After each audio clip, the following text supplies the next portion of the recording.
भारत ने पूरे विश्व को क्या क्या दिया, भारत की विश्व को क्या है देन, इसी विषय पर आज के व्याख्यान के लिए मैं भाई राजीव जी को आमंत्रित करता हूं।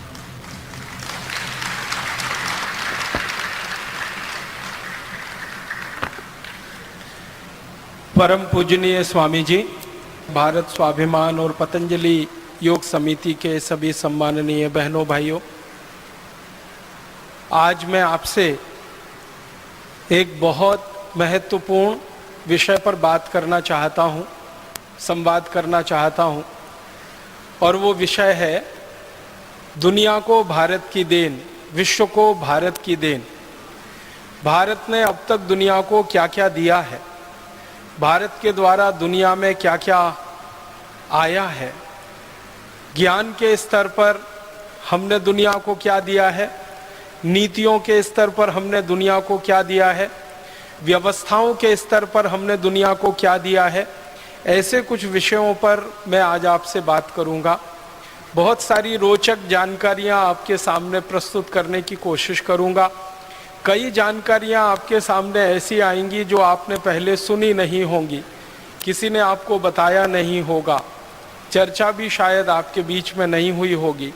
मेरी आपसे एक विनम्र प्रार्थना है, वो ये कि आज जो जानकारियां आपको ऐसी लगें कि आपने पहले कभी नहीं सुना या पहले कभी उसके बारे में नहीं जाना, किसी ने आपको उसके बारे में नहीं बताया, तो इन जानकारियों को आप यहाँ से लौटने के बाद अधिक से अधिक लोगों को बताएं, ताकि उनका अज्ञान इस माध्यम से हम दूर कर सकें जो भारत स्वाभिमान का माध्यम है।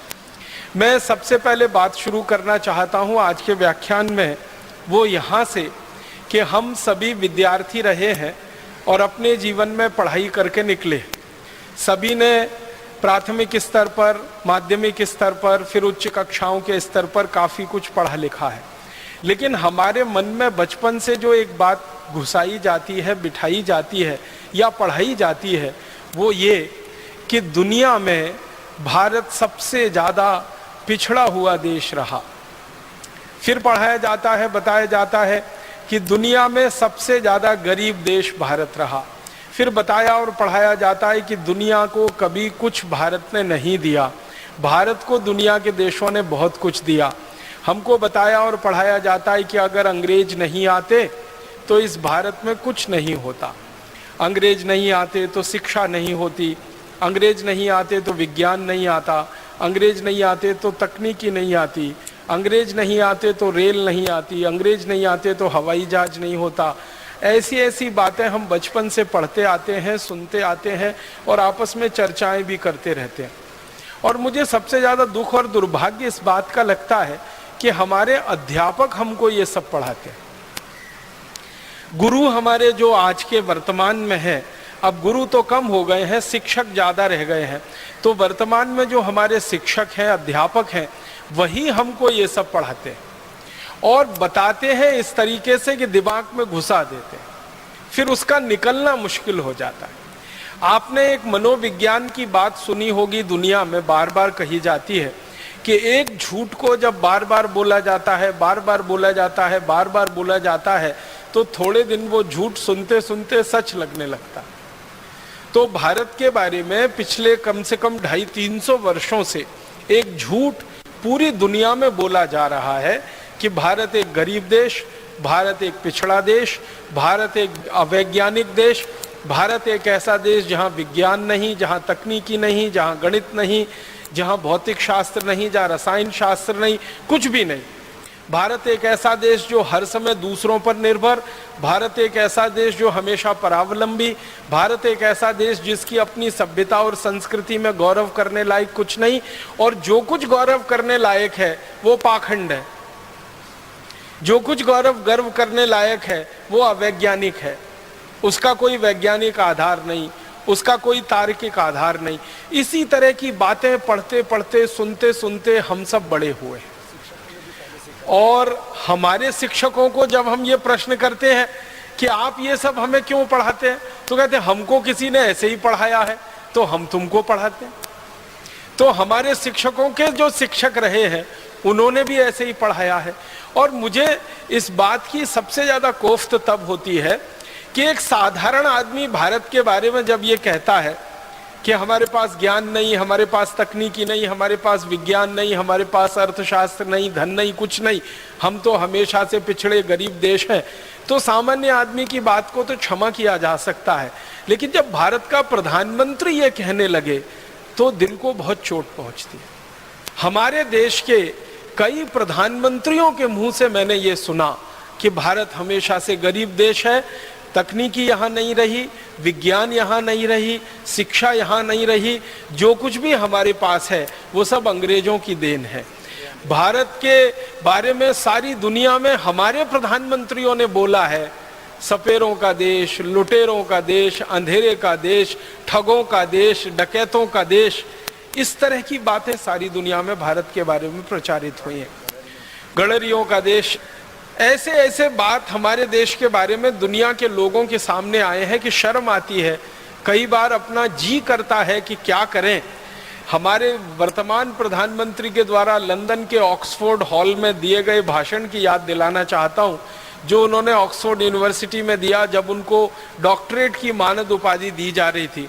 और उन्होंने यही कहा कि हम अंग्रेजों के बहुत आभारी हैं, जो अंग्रेज भारत में नहीं आते तो हमको तो ना विज्ञान पता था, ना तकनीकी पता थी, ना हमारी शिक्षा व्यवस्था कोई होती, ना हमारे पास कोई अर्थव्यवस्था होती, ना हमारे पास कोई कृषि व्यवस्था होती, ना हमारे पास डाकतार विभाग होता, ना रेलवे विभाग होता, वगैरह वगैरह। लंबा भाषण हमारे प्रधानमंत्री ने ऑक्सफोर्ड में दिया।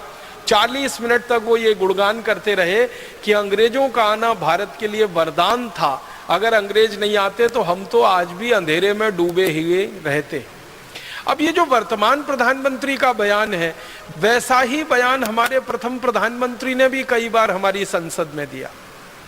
अपनी संसद में कहा भारत के प्रथम प्रधानमंत्री ने कि अगर अंग्रेजों का भारत के साथ संयोग नहीं होता तो भारत तो हमेशा अंधकार और अंधेरों में डूबा हुआ देश ही रहता।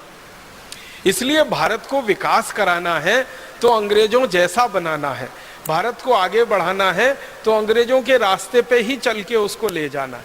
तकरीबन इसी तरह की बातें भारत के विभिन्न प्रधानमंत्री कहते रहे। शर्म और अफसोस हमारे देश के लोगों को देते रहे। 2 या 3 प्रधानमंत्रियों को छोड़ दिया जाए तो लगभग सभी प्रधानमंत्री इसी मानसिकता के रहे इस देश में पिछले 63 वर्षों में। एक प्रधानमंत्री थे जिनको भारत की परंपराओं पर बहुत गर्व होता था, संस्कृति सभ्यता पर बहुत गर्व होता था। उनका नाम था श्री लाल बहादुर शास्त्री। तो जब वो पहली बार प्रधानमंत्री बने तो उन्होंने एक बहुत बड़ा फैसला लिया था इस देश में, जो सामान्य रूप से किसी प्रधानमंत्री के साहस में नहीं होता। फैसला उनका ये था कि अमेरिका से लाल रंग का गेहूं आता था भारत में, जिसको अमेरिका में जानवर भी नहीं खाते, वो गेहूं हमें खिलाया जाता था। श्री शास्त्री जी ने फैसला लिया कि ये गेहूं हमें खाना मंजूर नहीं है, क्योंकि अपमानजनक तरीके से आता है और रद्दी है, सबसे खराब है। और वो गेहूं उन्होंने अमेरिका से लेना बंद कर दिया था। उस समय गेहूं का उत्पादन बहुत कम था और उन्होंने इतना बड़ा साहस दिखाया कि हम विदेशों से गेहूं नहीं खाएंगे और नहीं लाएंगे। तो कई लोगों ने उनको समझाया कि शास्त्री जी अगर ये गेहूं हम नहीं खाएंगे तो भूखे मर जाएंगे।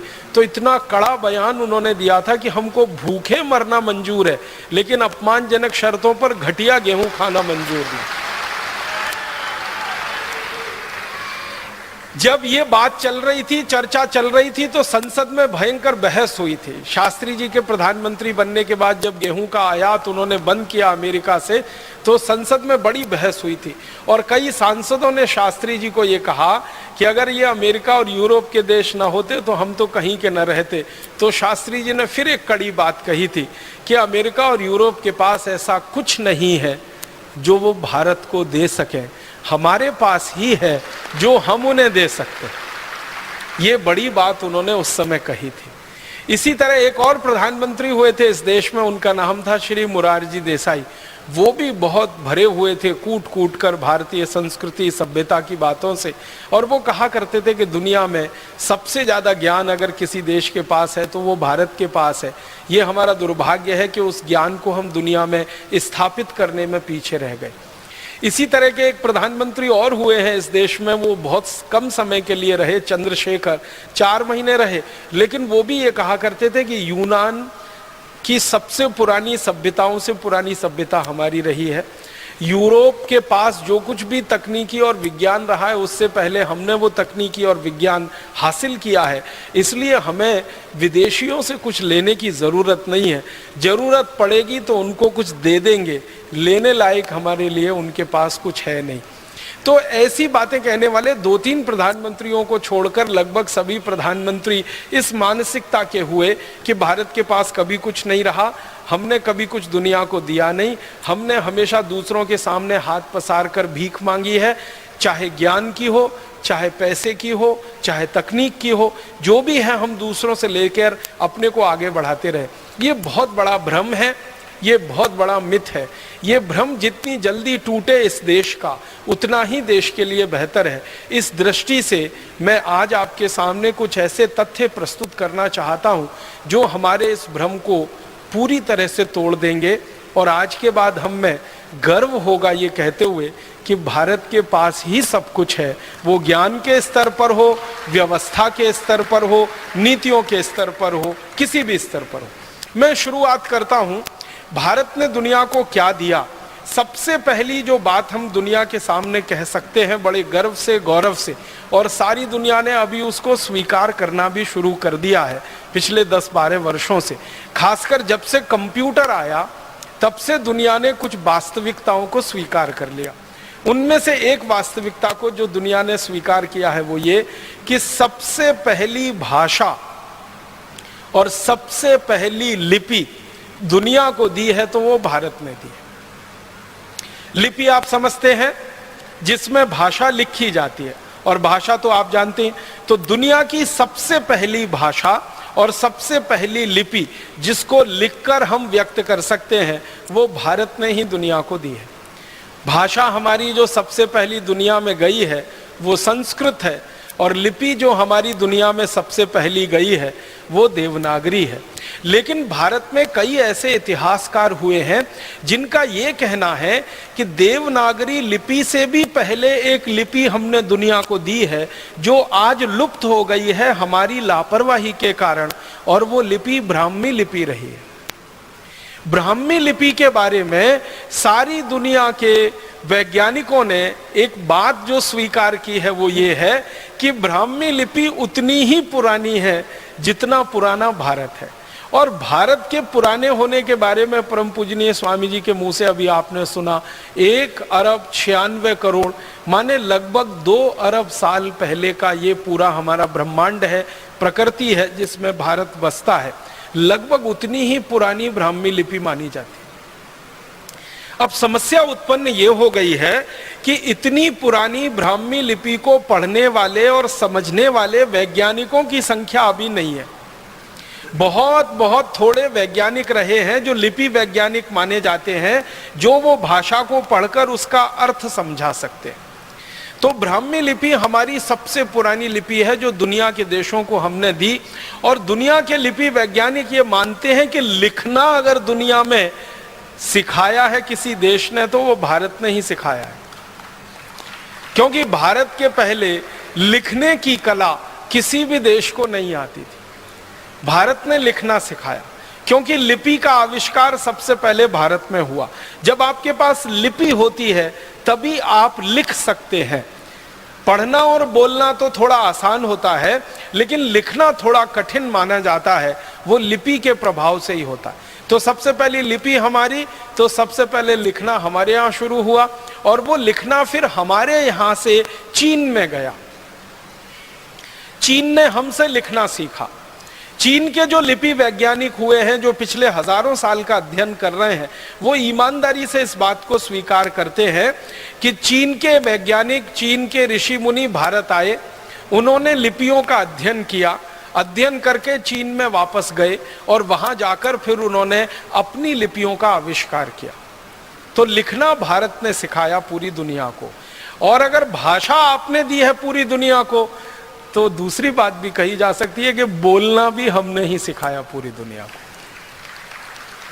लिपि से लिखना आता है, भाषा से बोलना आता है।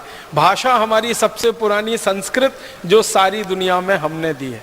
दुनिया की जो विशिष्ट भाषाएं मानी जाती हैं अंग्रेजी को छोड़कर, जैसे जर्मन है, जैसे फ्रेंच है, जैसे डच है, जैसे इटालियन है, जैसे पोर्चुगीज है, जैसे स्पेनिश है, जैसे रशियन है, जैसे डेनिश है, दुनिया में विशिष्ट भाषाओं में ये मानी जाती है। अंग्रेजी को छोड़कर, अंग्रेजी विशिष्ट भाषाओं में नहीं मानी जाती, अंग्रेजी सामान्य भाषाओं में गिनती होती है, क्योंकि अंग्रेजी दूसरों की नकल है और जो दूसरी भाषाएं हैं वो मूल भाषाएं मानी जाती हैं। तो जो मूल भाषाएं मानी जाती हैं पूरी दुनिया में, जर्मन हो, फ्रेंच हो, डच हो, इटालियन हो, रशियन हो, फिर स्पेनिश हो, पोर्चुगीज हो, ये सभी मूल भाषाओं के मूल वैज्ञानिक जो अध्ययन करते रहते हैं वो ये कहते हैं कि हमारी सभी भाषाएं संस्कृत से निकली। जर्मनी में तो ये बात बिल्कुल गहराई तक स्वीकार की जा चुकी है कि जर्मन भाषा संस्कृत की देन है और जर्मनी के लोग अपने आप को बड़े गर्व से ये कहते हैं कि हम आर्य हैं, माने हम भारतवासियों के ही जैसे हैं, हमारे वंशज भारतवासी रहे हैं। जर्मनी की जो हवाई जहाज की सेवा है ना, उनकी सबसे बड़ी हवाई सेवा, उसका नाम है लुफ्थहान्सा। जब लुफ्थहान्सा के बारे में किसी जर्मन को मैंने पूछा कि ये लुफ्थहान्सा क्या शब्द है, जर्मनी का शब्द है, जर्मन का शब्द है, वो वैज्ञानिक मुझे हैरानी से देखने लगा, कहने लगा ये जर्मन का शब्द नहीं है, ये संस्कृत का शब्द है। मैं पूछा क्या है, तो उसने कहा लुप्तहंस, उसमें से बना लिया लुप्तहंसा। लुप्त माने खत्म हो गए, विलीन हो गए, और हंस जानते हैं एक बहुत विशेष किस्म का पक्षी जो आज दुनिया में हमें दिखाई नहीं देता। एक जमाने में सबसे ज्यादा ये हंस भारत में ही हुआ करते थे, तो उन्होंने कहा भारत के संस्कृत में से हमने ये निकाला है लुप्त हंसा। हंस जो लुप्त हो गए उनके नाम पर हमारी पूरी एयरलाइन चलती है जिसको लुफ्थहान्सा कहते हैं। पहली बार मुझे पता चला कि जर्मनी की सरकार का संस्कृत के प्रति इतना प्रेम है कि उन्होंने अपनी एयरलाइंस का नाम ही भारत के शब्दों से बना लिया। और आज जर्मनी में शिक्षा में, विश्वविद्यालय के स्तर की शिक्षा में संस्कृत की पढ़ाई पर और संस्कृत के शास्त्रों की पढ़ाई पर सबसे ज्यादा पैसा खर्च हो रहा है। और जर्मनी दुनिया का भारत के बाहर का पहला देश है जिसने अपनी एक यूनिवर्सिटी, एक विश्वविद्यालय संस्कृत साहित्य के लिए समर्पित किया हुआ है। और जर्मनी दुनिया का वो पहला देश है जिसने भारत के बाहर भारत की विद्या को सीखने और सिखाने की परंपरा शुरू की है। हमारे जो महर्षि चरक हुए, जिन्होंने चिकित्सा व्यवस्था का सबसे पहला सिद्धांत और सारी विद्याएं दुनिया को सिखाई, चरक, उनके नाम पर जर्मनी की सरकार ने विभाग बनाया है, उसका नाम ही है चरकोलॉजी। चरक ऋषि के नाम पर चरक लिया और लॉजी उसमें उन्होंने लगा दिया अंग्रेजी का, तो चरकोलॉजी विभाग उनका है, माने चिकित्सा विभाग। जर्मनी की सरकार सबसे ज्यादा भारतीय विद्याओं की जो खोज है उस पर खर्चा कर रही है। अंग्रेजी में उसको हम कहते हैं इंडोलॉजी। इंडोलॉजी का माने होता है भारतीय विद्याएं। तो भारतीय विद्याओं पर भारत के बाहर सबसे ज्यादा शोध अगर हो रही है तो जर्मनी में। और जर्मन वैज्ञानिकों से जब हम पूछते हैं कि ये सब आप क्यों कर रहे हैं, तो कहते हैं वो संस्कृत का कारण है, क्योंकि संस्कृत सबसे पुरानी भाषा है, सबसे पहली भाषा है, इसलिए सबसे पुराना और सबसे पहला ज्ञान भी इसी में है, और वो ज्ञान हमें सीखना है ताकि हम हमारे देश को आगे बढ़ा सकें। तो सबसे पहली भाषा और सबसे पहली लिपि हमने दुनिया को दी। अब संस्कृत के बारे में दो तीन महत्व की बातें जो सारी दुनिया के वैज्ञानिक कहते हैं वो मैं आपसे शेयर करना चाहता हूं। संस्कृत के बारे में सबसे अच्छी बात जो आज कही जा रही है वो ये कि कंप्यूटर को चलाने के लिए जिस भाषा का सबसे अच्छा उपयोग हो सकता है वो यही भाषा है संस्कृत। कंप्यूटर चलाने के लिए आप जानते हैं कुछ सिद्धांत तय किए जाते हैं, उनको अंग्रेजी में एल्गोरिथम्स कहते हैं। जो एल्गोरिथम सबसे अच्छी बनी है आज तक पूरी दुनिया में वो संस्कृत में ही बनी है, अंग्रेजी में नहीं बनी।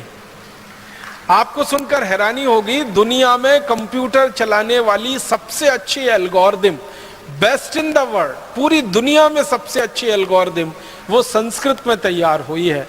और थोड़े दिन में संस्कृत की वो एल्गोरिदम सारी दुनिया पे छा जाने वाली है। सब वैज्ञानिक इस बात को स्वीकार कर रहे हैं। कारण जानते हैं क्या? वो कहते हैं कि इस भाषा में दो चीजें बहुत महत्व की हैं जो दूसरी भाषाओं में नहीं मिलती। पहली भाषा की जो विशेषता है संस्कृत की वो ये कि इसका जो व्याकरण है वो एकदम पक्का है। इतना पक्का है कि लाखों करोड़ों वर्ष पहले किसी ऋषि मुनि ने जो व्याकरण में कह दिया है वो 21वीं शताब्दी में भी उतना ही सच है जो लाखों करोड़ों वर्ष पहले।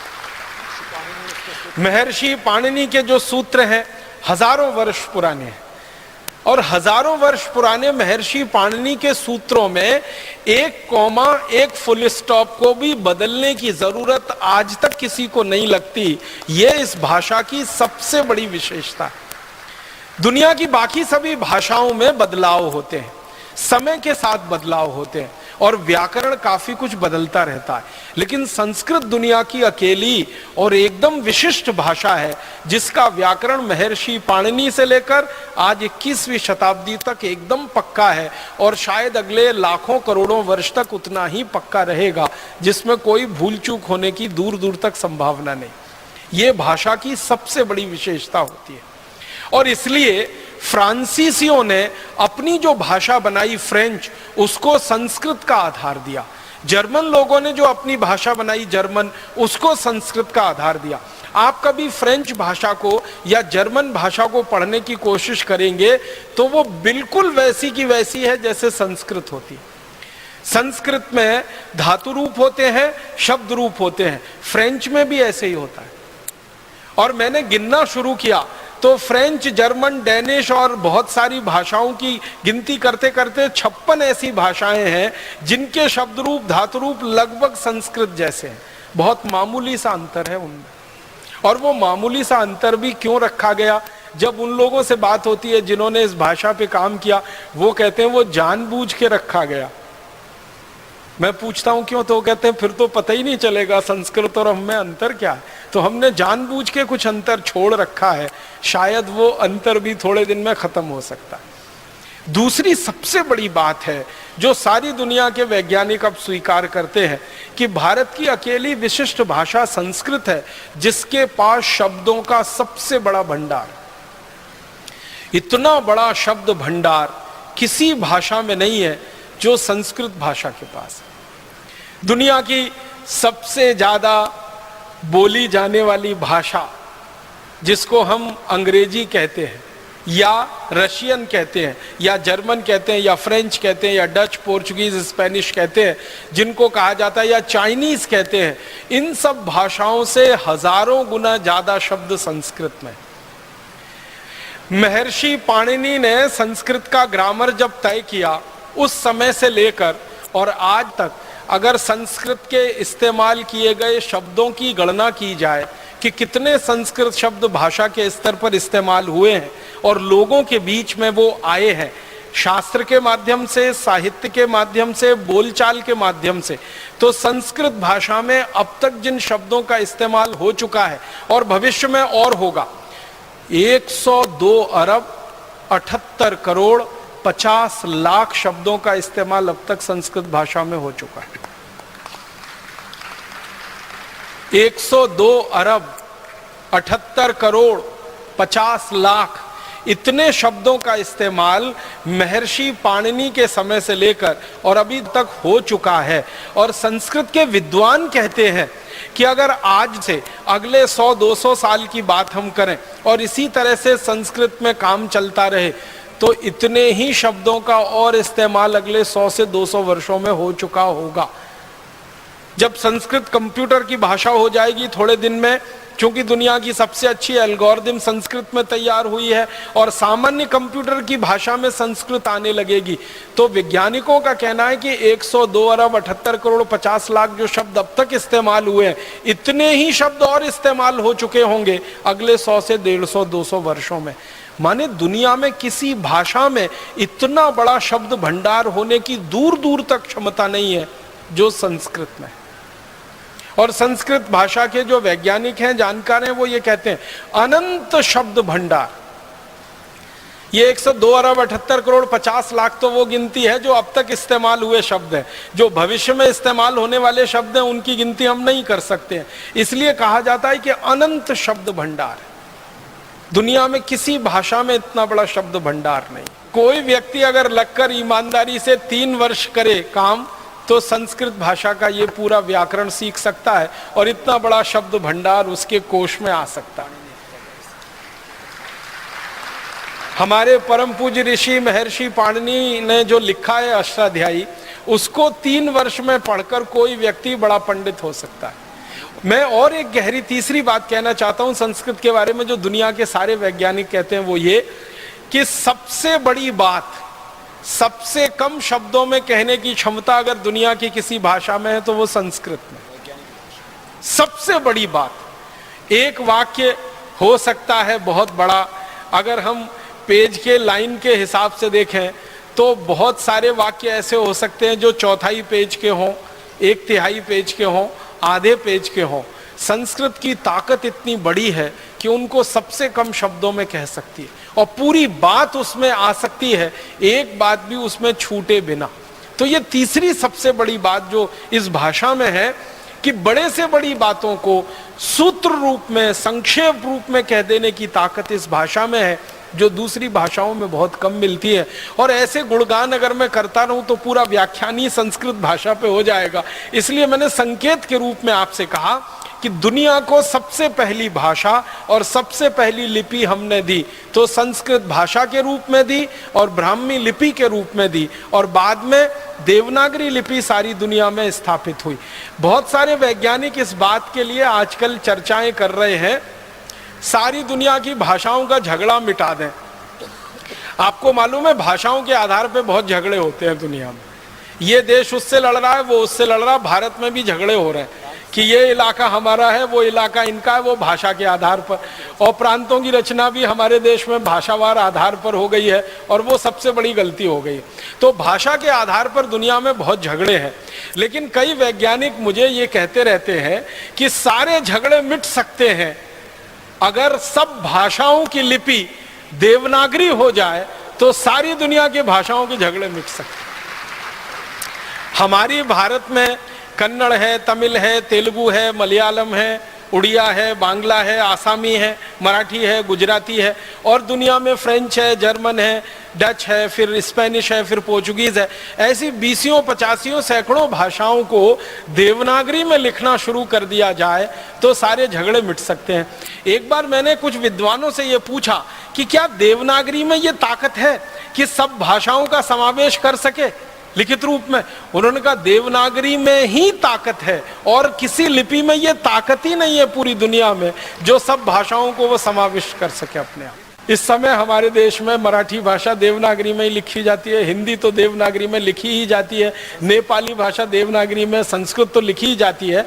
दुनिया की बहुत सारी भाषाएं और भारत में चलने वाली बहुत सारी भाषाएं अगर एक साथ देवनागरी में लिखी जाना शुरू हो जाए तो ये ताकत, ये क्षमता एक लिपि में है, दुनिया की दूसरी किसी लिपि में नहीं है। इसका हमें गर्व है, गौरव है, अभिमान है कि सारी दुनिया को हमने ऐसी लिपि दी है जो सबसे ज़्यादा वैज्ञानिक है और भाषा ऐसी दी है जो सबसे प्राचीन है और सबसे ज़्यादा वैज्ञानिक। मैं थोड़ा आगे बढ़ता हूँ। चूंकि संस्कृत सबसे समृद्ध भाषा है तो इस भाषा में लिखा गया साहित्य भी सबसे ज़्यादा समृद्ध ही होगा। जब भाषा समृद्ध होती है तो भाषा का साहित्य भी समृद्ध होता है। तो संस्कृत भाषा में जितना साहित्य लिखा गया है पूरी दुनिया में शायद ही किसी भाषा में लिखा गया। फिर आप बोलेंगे दिखाई तो नहीं देता।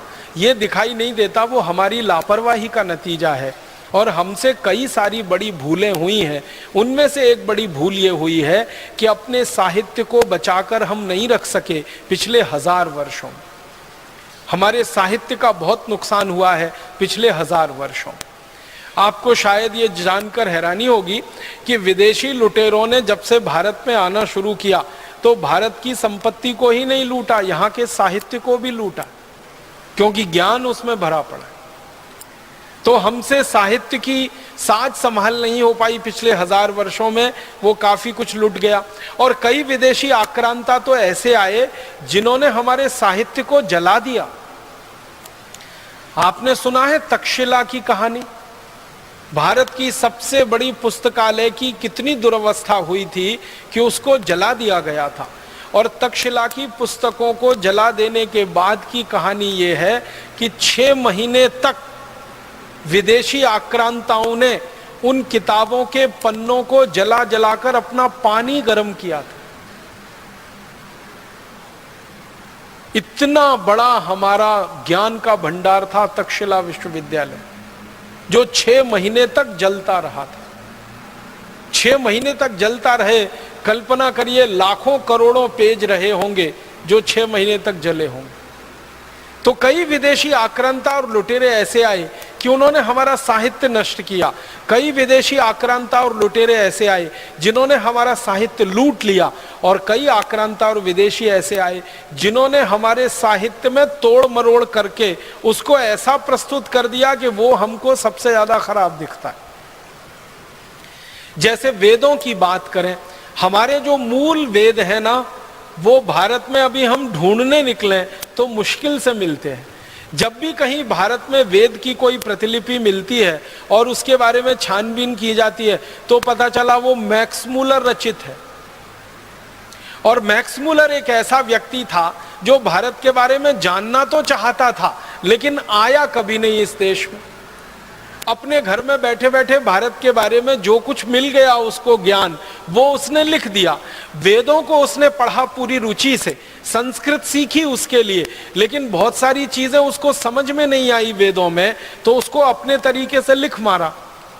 और आज हमें वो दिखाई देती हैं तो हमको वो विरोधाभासी लगती हैं। वो विरोधाभासी होने का कारण ये है कि मूल ग्रंथों के साथ छेड़छाड़ कर दी हमारे लोगों ने, शास्त्रों के साथ छेड़छाड़ कर दी, ज्ञान के भंडार के साथ छेड़छाड़ कर दी। अगर हमारे मूल ग्रंथ वेदों को हम देखें और मैक्स मूलर रचित वेदों को देखें या हमारे मूल दूसरे शास्त्रों को देखें, अब जैसे मैं एक उदाहरण देता हूं, जो हमारी मूल मनुस्मृति है उसको हम पढ़ें और अंग्रेजों द्वारा तैयार की गई मनुस्मृति को पढ़ें, दोनों में जमीन आसमान का अंतर। मूल मनुस्मृति में जो बात कहीं नहीं है, अंग्रेजों द्वारा रचित मनुस्मृति में वही बातें हैं। याज्ञवल्क संहिता में न्याय सिद्धांत के बारे में जो बातें हैं मूल ग्रंथों में, अंग्रेजों ने एक याज्ञवल्क संहिता तैयार की, उसमें बिल्कुल उल्टा लिखवा दिया। तो हमारे शास्त्रों की कई तरीके से तोड़ मरोड़ हुई। एक तो जलाया गया, लूटा गया, और उसके बाद जो साहित्य विदेशियों के हाथ में पड़ गया उसमें अपना दिमाग लगाकर खुराफातें बहुत की हैं उन्होंने, बहुत कुछ मिलावट कर दिया। और वो मिलावटी चीजों को आज कोट किया जाता है सारी दुनिया में। जैसे वेदों में से कहीं से वाक्य निकाल कर ये कोट कर देते हैं, उपनिषदों में से निकाल के कोट कर देते हैं कि भारतवासी मांस खाते थे, गाय का मांस खाते थे। ऐसे कोटेशन हमारे यहाँ दे दिए जाते हैं और वेदों का कोई सूत्र या कोई श्लोक या उपनिषदों का कोई सूत्र या श्लोक उसके नीचे लिख दिया जाता है। वो सब मिलावट है, बाहर के लोगों द्वारा जोड़ा गया छेपक है और उसकी व्याख्या भी गलत है। तो हमारे देश में जो ज्ञान भंडार हमारे पास बहुत बड़ा रहा संस्कृत के आधार पर, इसमें बहुत नुकसान हो गया। ज्ञान हमारे यहाँ दुनिया में सबसे ज्यादा रहा है क्योंकि भारत जो नाम है ना, वो एक रूप में ज्ञान का ही हिस्सा है। भा माने होता है ज्ञान और रत माने होता है लगा हुआ। ज्ञान में रत, ज्ञान में लगा हुआ देश ही है भारत। तो हमसे ज्यादा ज्ञान शायद ही किसी के पास होगा, लेकिन वो ज्ञान में पिछले 1000-1500 वर्षों में बहुत कमी आई। या तो वो लुटा, या तो विदेशियों द्वारा जलाया गया, या तो उसमें उन्होंने अपने छेपक जोड़ दिए, मिलावट कर दी और वो हमारे सामने प्रस्तुत हो गया। ये आज हम सब भारतवासियों के लिए बहुत बड़ी चुनौती का काम है, बहुत बड़े शोध का काम है कि जो हमारे मूल शास्त्र रहे हैं, मूल हमारे ग्रंथ रहे हैं और जो मूल ज्ञान की बातें रही हैं, उनको पुनर्खोज करके देश के सामने प्रस्तुत किया जाए ताकि ये जो मिलावट वाला हिस्सा है ये दूर हो सके और हमको शुद्ध ज्ञान मिल सके। चेले और चेलियां तो हमारे दादा दादी ही थे, नाना नानी थे, वो ऐसे ही दाल पकाते।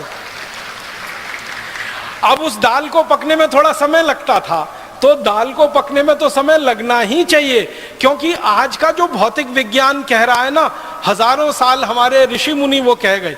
हमारे ऋषि मुनियों ने ये कहा, महर्षि भारद्वाज का एक सूत्र है, वो ये कहते हैं कि जो वस्तु खेत में जितनी देर में पकती है वो भोजन में भी उतनी देर में ही पकेगी। अब ध्यान दीजिएगा, दाल खेत में सबसे ज्यादा देर में पकती है। आपको मालूम है अरहर की दाल पकने में तो 6 महीना लग जाता है, कोई कोई दालें पकने में 8 महीना लग जाता है। तो खेत में जो दालें देर में पकती हैं, घरों में भी वो देर में पकेंगी, ये महर्षि भारद्वाज कह गए हजारों साल पहले। यूरोप के वैज्ञानिक अब उसको स्वीकार कर रहे हैं कि हाँ, बात तो ये सही है, दाल तो देर में पके तभी पौष्टिकता दे सकती है, और पौष्टिकता के साथ साथ स्वाद भी वो तभी देती है जब धीमी धीमी धीमी धीमी आंच पर पके। हमने वो जल्दी के चक्कर में कुकर लेके 10 मिनट में दाल पक जानी चाहिए उसको खाना शुरू किया है, और ये जोड़ों का दर्द फोकट में अपने शरीर में लेना शुरू कर दिया।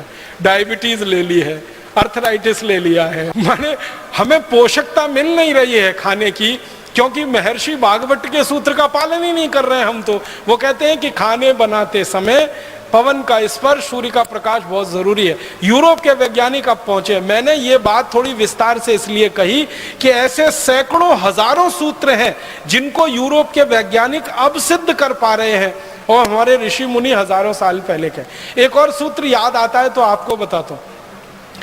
हमारे ये जो ऋषि मुनियों के शास्त्र है ना, ग्रंथ है, भागवत जी का है अष्टांग हृदयम, अष्टांग संग्रहम, या कोई दूसरा ग्रंथ पढ़ेंगे तो उसमें एक अभ्यास होता, अध्याय होता स्वस्थ व्रत। उसमें एक सूत्र है उषा पान का, सुबह सुबह उठ के पानी पीने का। परम पूजनीय स्वामी जी भी आपको बताते रहते। इस पर जापान में सबसे ज्यादा रिसर्च हुई है, आप हैरान हो जाएंगे। जापानियों ने अरबों डॉलर इस पे बहा दिया। एक सूत्र पर शोध करा है पिछले 40 साल, सवेरे उठकर पानी पीना। हमारे ऋषि मुनि हजारों साल पहले फोकट में बता गए सवेरे उठ के पानी पियो, और हम पीते भी रहे और उसके फायदे हमको होते रहे। अब वो फायदे हमको हजारों साल पहले मालूम है। सुबह उठकर पानी पियो तो 2 बड़े लाभ हैं। सबसे पहला लाभ है कि रात भर को मुंह की लार जो जमा हो गई वो अंदर गई, जो बहुत ज्यादा एल्केलाइन होती है। आप जानते हैं ये लार जो है ना क्षारीय होती है, और सुबह सुबह पेट में सबसे ज्यादा अम्ल तैयार होता है। तो सुबह की लार पेट में जानी ही चाहिए ताकि अम्ल को वो न्यूट्रलाइज करे। अम्ल और क्षार दोनों मिले तो एक दूसरे को न्यूट्रलाइज करते हैं। तो सुबह उठते ही पानी पी लिया, लार अंदर चली गई, अम्ल को उसने शांत कर दिया। और जिनके पेट का अम्ल शांत है उनके रक्त में अम्ल नहीं बढ़ेगा, और जिनके रक्त में अम्ल नहीं बढ़ेगा उनको सैकड़ों बीमारियां होने की दूर दूर तक संभावना नहीं। हजारों वर्ष पहले हमारे ऋषियों ने समझाया। दूसरा फायदा ये कि सुबह उठते ही पानी पी लिया, वो पानी बड़ी आंत में पहुंच गया, बड़ी आंत की उसने सफाई की, और आप संडास घर में घुसे, टॉयलेट में घुसे, और 2-3 मिनट में फ्रेश होके बाहर आ गए। हमारे ऋषि मुनि कहते हैं कि जो लोग सबसे ज्यादा स्वस्थ होते हैं उनको संडास घर में सबसे कम समय लगना चाहिए। सबसे ज्यादा स्वस्थ होने की एक ही निशानी है कि टॉयलेट में आप कितनी जल्दी बाहर निकलते हैं। जो आधा पौना घंटा, घंटा भर बैठ लिए तो आप सबसे ज्यादा बीमार आदमी है। 2-3-4 मिनट में गए और बाहर आ गए तो आप बहुत स्वस्थ आदमी है। तो ये स्वस्थ होने के लिए सुबह का पानी कितनी मदद करता है, ये 2 बातें हमारे ऋषि मुनि हजारों साल पहले कह के चले गए। अब जापानियों ने 40 साल इस पे रिसर्च किया और अरबों डॉलर फूंक दिए। अब वो 2 ही बातें वो भी कह रहे हैं, यही बातें कह रहे हैं जो हमारे ऋषियों ने हजारों साल पहले कह दी। इसी तरह से एक हमारे यहाँ पानी का नियम बताया गया, पानी बैठ के पियो, कभी भी खड़े होके मत पियो, पानी घूट घूट पियो, हमेशा सिप सिप करके पियो, ठंडा पानी कभी मत पियो। ये छोटे छोटे सूत्र हैं स्वस्थ व्रत के। इनको अगर हमने ध्यान दिया और इनको दुनिया भर में स्थापित कराया होता तो हम सारी दुनिया में अब तक विश्व विजय कर चुके होते। लेकिन हमारी समस्या क्या रही कि ये छोटे बातों को हमने माना ही नहीं कि कोई गहरी बात इसमें है। जब दुनिया के दूसरे देशों को हम देखते हैं कि वो अरबों डॉलर खर्च करके ये रिसर्च कर रहे हैं और फिर उस नतीजे पर आ रहे हैं जो नतीजा हजारों साल पहले हमारे यहाँ था, तब गर्व की अनुभूति होती है कि ये तो हमने जान रखा है, कर रखा है। पानी की चिकित्सा, स्वस्थ व्रत के छोटे छोटे सूत्र, जर्मनी और जापान 2 देशों ने 40 साल अरबों डॉलर की खर्चा करके जो निष्कर्ष पाए हैं वो हमारे यहाँ हजारों साल पहले हैं। तो चिकित्सा में ज्ञान का भंडार सारी दुनिया के सामने सबसे पहले हमने ही प्रस्तुत किया। मैं आपको एक ऐसी बात कहना चाहता हूं जो कोई भी एलोपैथिक डॉक्टर सुनने से परेशान होता है, लेकिन वो सच है। वो ये है कि एलोपैथी 200-250 साल पुरानी चिकित्सा व्यवस्था है। इसने आज तक दुनिया को बस एक ही चीज दी है, जिसको वो भी धीमे धीमे मानते हैं। वो कहते हैं सिर्फ दर्द से लड़ना, और कुछ नहीं दिया, सिर्फ दर्द से लड़ना। तरह तरह के जो दर्द है ना, उनसे लड़ना। 250 साल की कुल रिसर्च एलोपैथी की इतनी ही है। पेन से लड़ रहे हैं वो, और उसमें भी पूरी तरह से कामयाब नहीं हो पा रहे हैं। कैंसर के पेन में तो अभी तक कामयाब नहीं हो पा रहे हैं। दूसरे तरह के दर्दों में थोड़ी कामयाबी मिली है, बाकी नहीं है। तो पूरी कुल जमा उनकी शोध है। जितनी दवाएं उन्होंने बनाई हैं, हजारों किस्म की, उनकी मदद से एक ही काम कर रहे हैं, दर्द की कमी या दर्द से लड़ना या दर्द पे काबू करना। इससे ज्यादा उनके पास कुछ नहीं है। मैं एलोपैथी चिकित्सा के एक पुराने उदाहरण को आपके सामने कहता हूं कि हमारी चिकित्सा कैसी रही और ये एलोपैथी की कैसे रही। अमेरिका में सबसे पहला राष्ट्रपति हुआ जॉर्ज वॉशिंगटन। अमेरिका का जब आप इतिहास पढ़ेंगे तो आपको ये जानकारी मिलेगी, हंसी आएगी आपको, और आपको अपने ऊपर गर्व भी होगा। दोनों ही बातें हैं। जॉर्ज वॉशिंगटन की कहानी आप सब पढ़िए। कहानी यह है कि वो अमेरिका का पहला राष्ट्रपति बना। अमेरिका गुलाम था अंग्रेजों का। अंग्रेजों की गुलामी से अमेरिका आज़ाद हुआ और 1776 में उनको आज़ादी मिली और वो पहला राष्ट्रपति बना। और वो बीमार हो गया। बीमारी आती है, यूरोप और अमेरिका में तो ज़्यादा ही बीमारी आती रही है, क्योंकि ठंड वाला इलाका है, सूरज का धूप है नहीं, सूरज का प्रकाश पर्याप्त है नहीं, इसलिए वायरल इन्फेक्शन सबसे ज़्यादा उन्हीं देशों में होते हैं।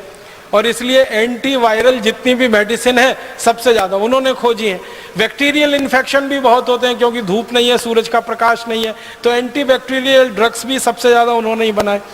तो जिस देश में सबसे पहले एलोपैथी आई और या एलोपैथी सारी दुनिया में फैली, अमेरिका देश, उस अमेरिका के राष्ट्रपति को बुखार आ गया। जॉर्ज वॉशिंगटन बुखार में बीमार हो गया। अब बीमार हो गया तो उनके सारे चिकित्सक देश भर के और दुनिया भर के इकट्ठे होकर विचार करें कि इनका बुखार कैसे खत्म किया जाए, और जॉर्ज वॉशिंगटन का वो बुखार कम नहीं कर पाए। बुखार बढ़ता ही जाए, बढ़ता ही जाए, बढ़ता ही जाए, कम ना हो, कम ना हो। तो अंत में ये सब एलोपैथी के बड़े बड़े डॉक्टरों ने आपस में मिलकर एक फैसला किया, इसमें आप हंसना नहीं, गंभीरता से इसको लेना, कि जॉर्ज वॉशिंगटन के शरीर में खराब खून घुस गया है, इसको निकाला जाए तभी बुखार ठीक होगा। तो पता है उन महान भावों ने क्या किया? अमेरिका के राष्ट्रपति के हाथ पर बांध दिए, पलंग से हाथ बांध दिया, दोनों पांव बांध दिए, रस्सी से कस के बांध दिए, और वो राष्ट्रपति चिल्ला रहा है कि ये क्या चिकित्सा कर रहे हो? तो कह रहे यही एलोपैथी की चिकित्सा है, थोड़ा धीरज रखिए, थोड़ा धैर्य रखिए, हम आपको ठीक कर रहे हैं। इन्होंने क्या किया? महान महान डॉक्टरों ने उनकी नसें काट दी, हाथ की, दोनों हाथ की नसें काट, ब्लेड लिया और काट दिया, और बेचारा राष्ट्रपति दर्द से तड़प रहा है, चिल्ला रहा है, और उसके दोनों हाथों की नसें काट दी। और तर्क क्या है कि ये खराब खून घुस गया है, ये निकालना है। तो खराब के साथ अच्छा खून भी रात भर निकलता रहा, और सवेरे जॉर्ज वॉशिंगटन मर गया। ये है एलोपैथी चिकित्सा। और ये कहानी ज्यादा पुरानी नहीं है, 1776 के आसपास की है। जिस समय एलोपैथी चिकित्सा में बुखार ठीक करने के लिए नसें और नाड़ियां काटी जाती थी खराब खून निकालने के लिए, उस समय भारत में बड़े से बड़ा बुखार ठीक करने के लिए नीम की गिलोय का काढ़ा पिला के लोगों को ठीक किया जाता।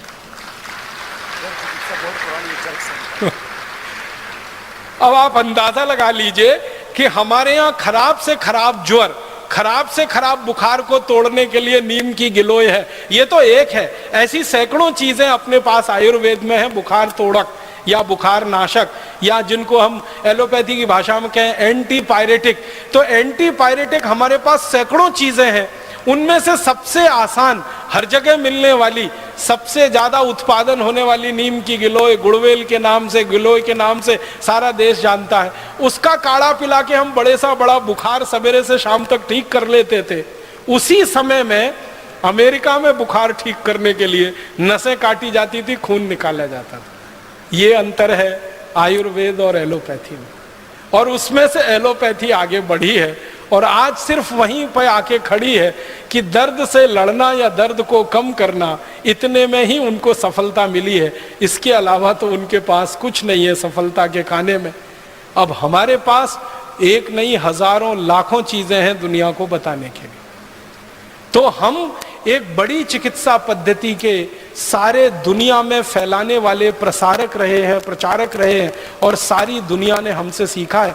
यूनानी पद्धति एक विकसित हुई है, दुर्भाग्य से हम उसको मुसलमानों से जुड़ा हुआ मान लेते हैं, उसका मुसलमानों से कुछ लेना देना नहीं है। वो यूनान में विकसित हुई इसलिए नाम उसका यूनानी पड़ गया। यूनानी पद्धति के जितने शोधक हुए हैं, रिसर्चर्स हुए, वो सब ईमानदारी से कहते हैं कि हमने तो सब आयुर्वेद से सीखा है, संस्कृत में से सीखा है, चरक में से सीखा है, बागभट्ट जी के यहाँ से सीखा है, भाव प्रकाश निघंटू में से सीखा है। ईमानदारी से वो कहते हैं इस बात को। और उनके औषधि बनाने के जो तरीके हैं ना, वो तरीके बिल्कुल वही है, बस थोड़ा अंतर इतना ही है, यूनान की आबो हवा के हिसाब से, यूनान की जलवायु और परिस्थिति के हिसाब से भारत के सूत्रों में थोड़ा उन्होंने फेरबदल किया है, बाकी सब वही है। तो दूसरी दुनिया की सबसे बड़ी चिकित्सा पद्धति यूनानी चिकित्सा, वो आयुर्वेद में से निकली। सबसे मूल चिकित्सा तो आयुर्वेद की है, मूल सर्जरी हमारे यहाँ सुश्रुत की है, और नियम वगैरह जो हम इस्तेमाल कर रहे हैं आज की दुनिया में, वो महर्षि बागभट्ट के अष्टांग हृदयम और अष्टांग संग्रहम के। एक मैं रोचक बात आपसे कहना चाहता हूँ, एक अंग्रेजों के दस्तावेज के आधार पर कहना चाहता हूँ, वो ये कि प्लास्टिक सर्जरी जो आज की दुनिया की सर्जरी की आधुनिकतम विद्या है, प्लास्टिक सर्जरी, इसका आविष्कार भी भारत में ही हुआ। सर्जरी का तो हुआ ही है, प्लास्टिक सर्जरी का भी यही आविष्कार हुआ भारत। और प्लास्टिक सर्जरी में आप जानते हैं, कहीं की त्वचा को काट कर कहीं लगा देना और उसको इस तरह से लगा देना कि पता ही ना चले, ये विद्या सबसे पहले दुनिया को भारत ने दी।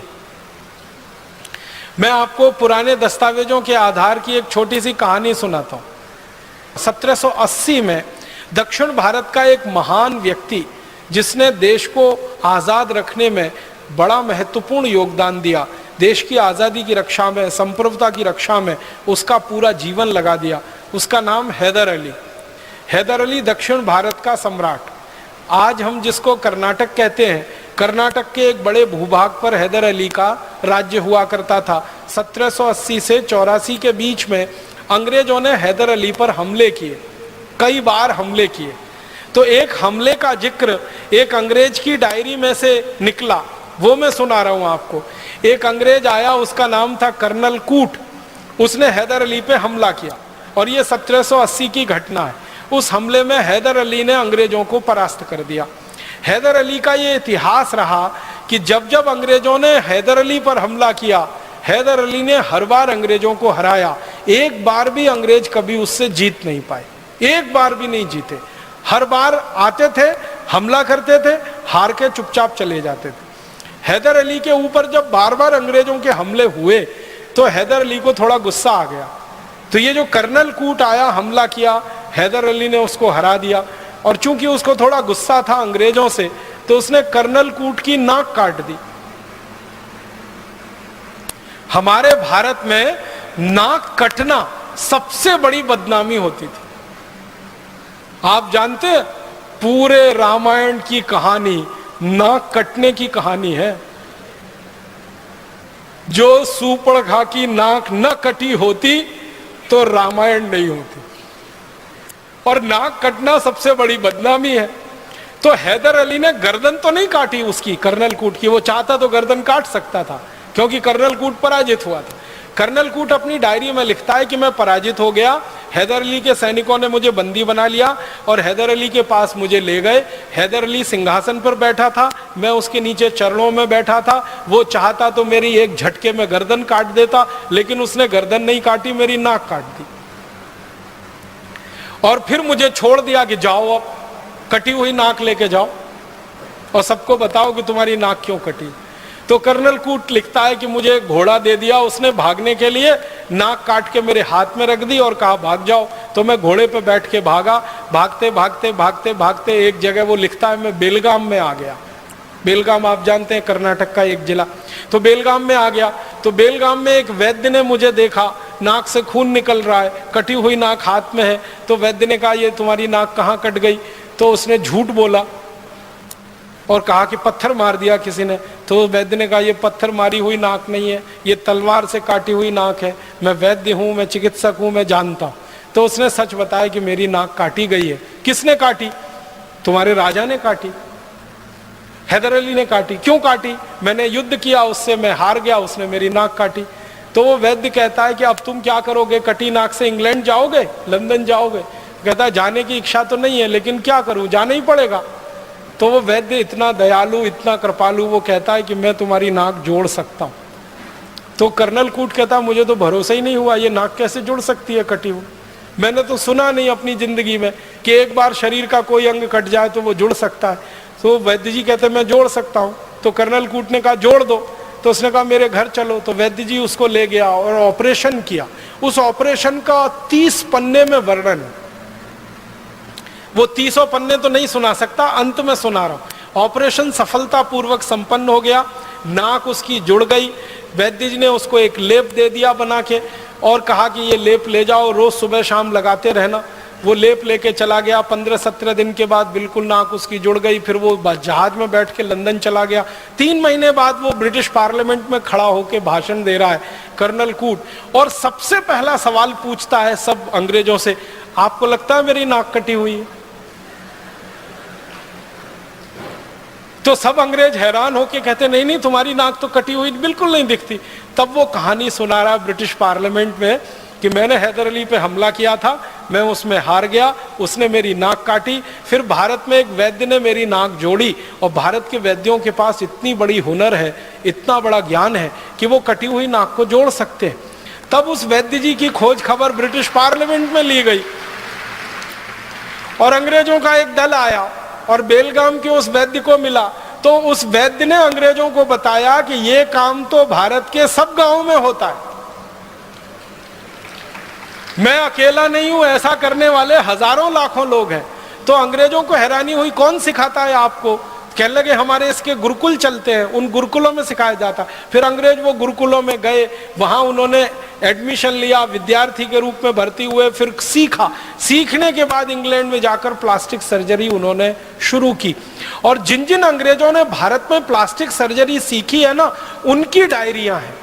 एक अंग्रेज का मैं बताता हूं आपको, वो कहता है कि जब मैंने पहली बार प्लास्टिक सर्जरी सीखी, जिस गुरु से सीखी वो भारत का विशेष आदमी था और वो नाई था जाति का, उसने मुझे सिखाई सर्जरी। ध्यान देना इस बात पर, जाति का नाई, जाति का चर्मकार, जाति का कोई और, हमारे यहां ये ज्ञान के बड़े पुलिंदे थे, ज्ञान के बड़े पंडित थे। नाई है इस आधार पर किसी गुरुकुल में उसका प्रवेश वर्जित नहीं था, चर्मकार है इसलिए गुरुकुल में प्रवेश वर्जित नहीं था।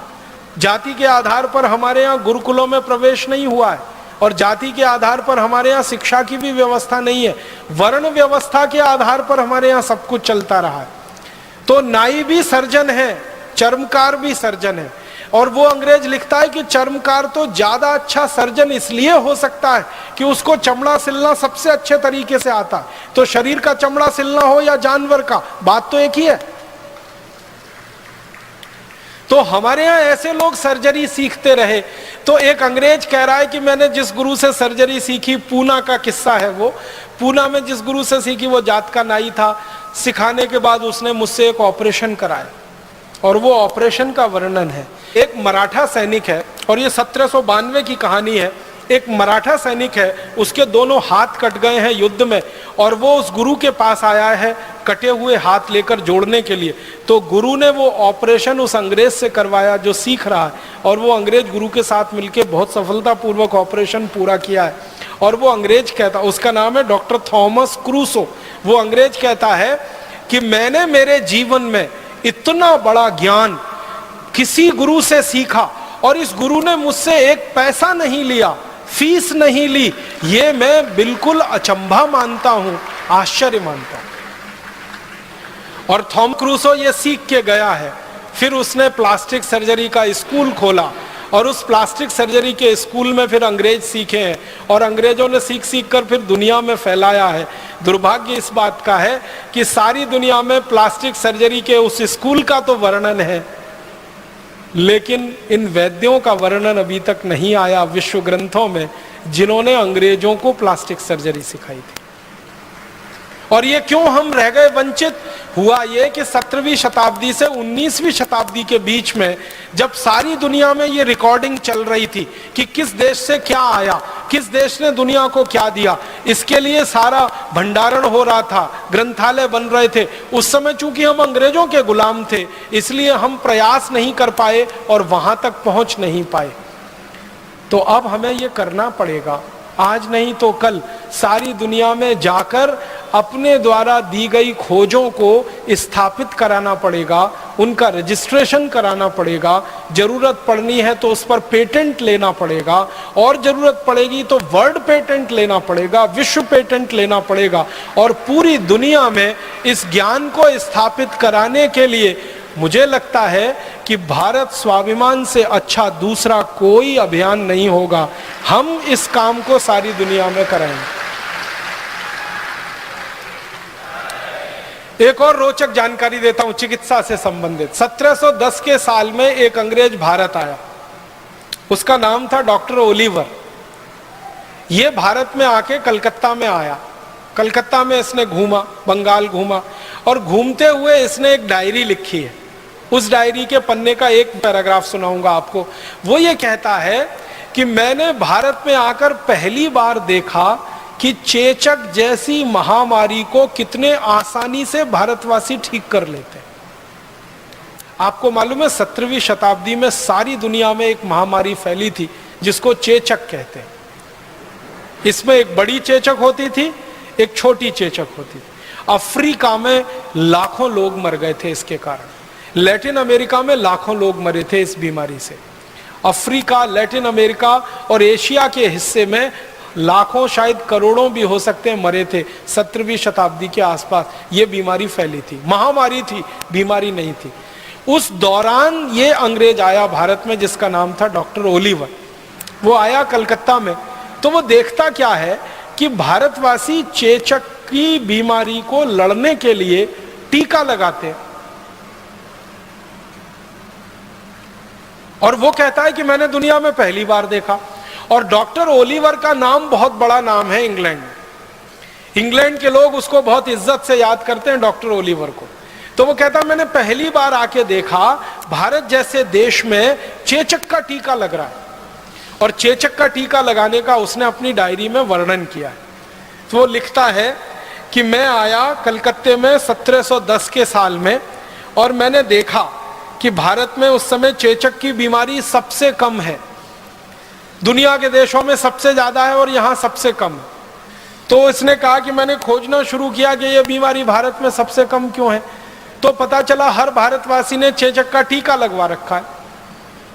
तो उसका वो वर्णन करता है कि चेचक का टीका एक सुई जैसी वस्तु से लगाया जाता था, और वो 3 दिन में किसी भी व्यक्ति को चेचक के प्रति ताकतवर बनाता था, प्रतिकारक शक्ति उसकी दे देता था।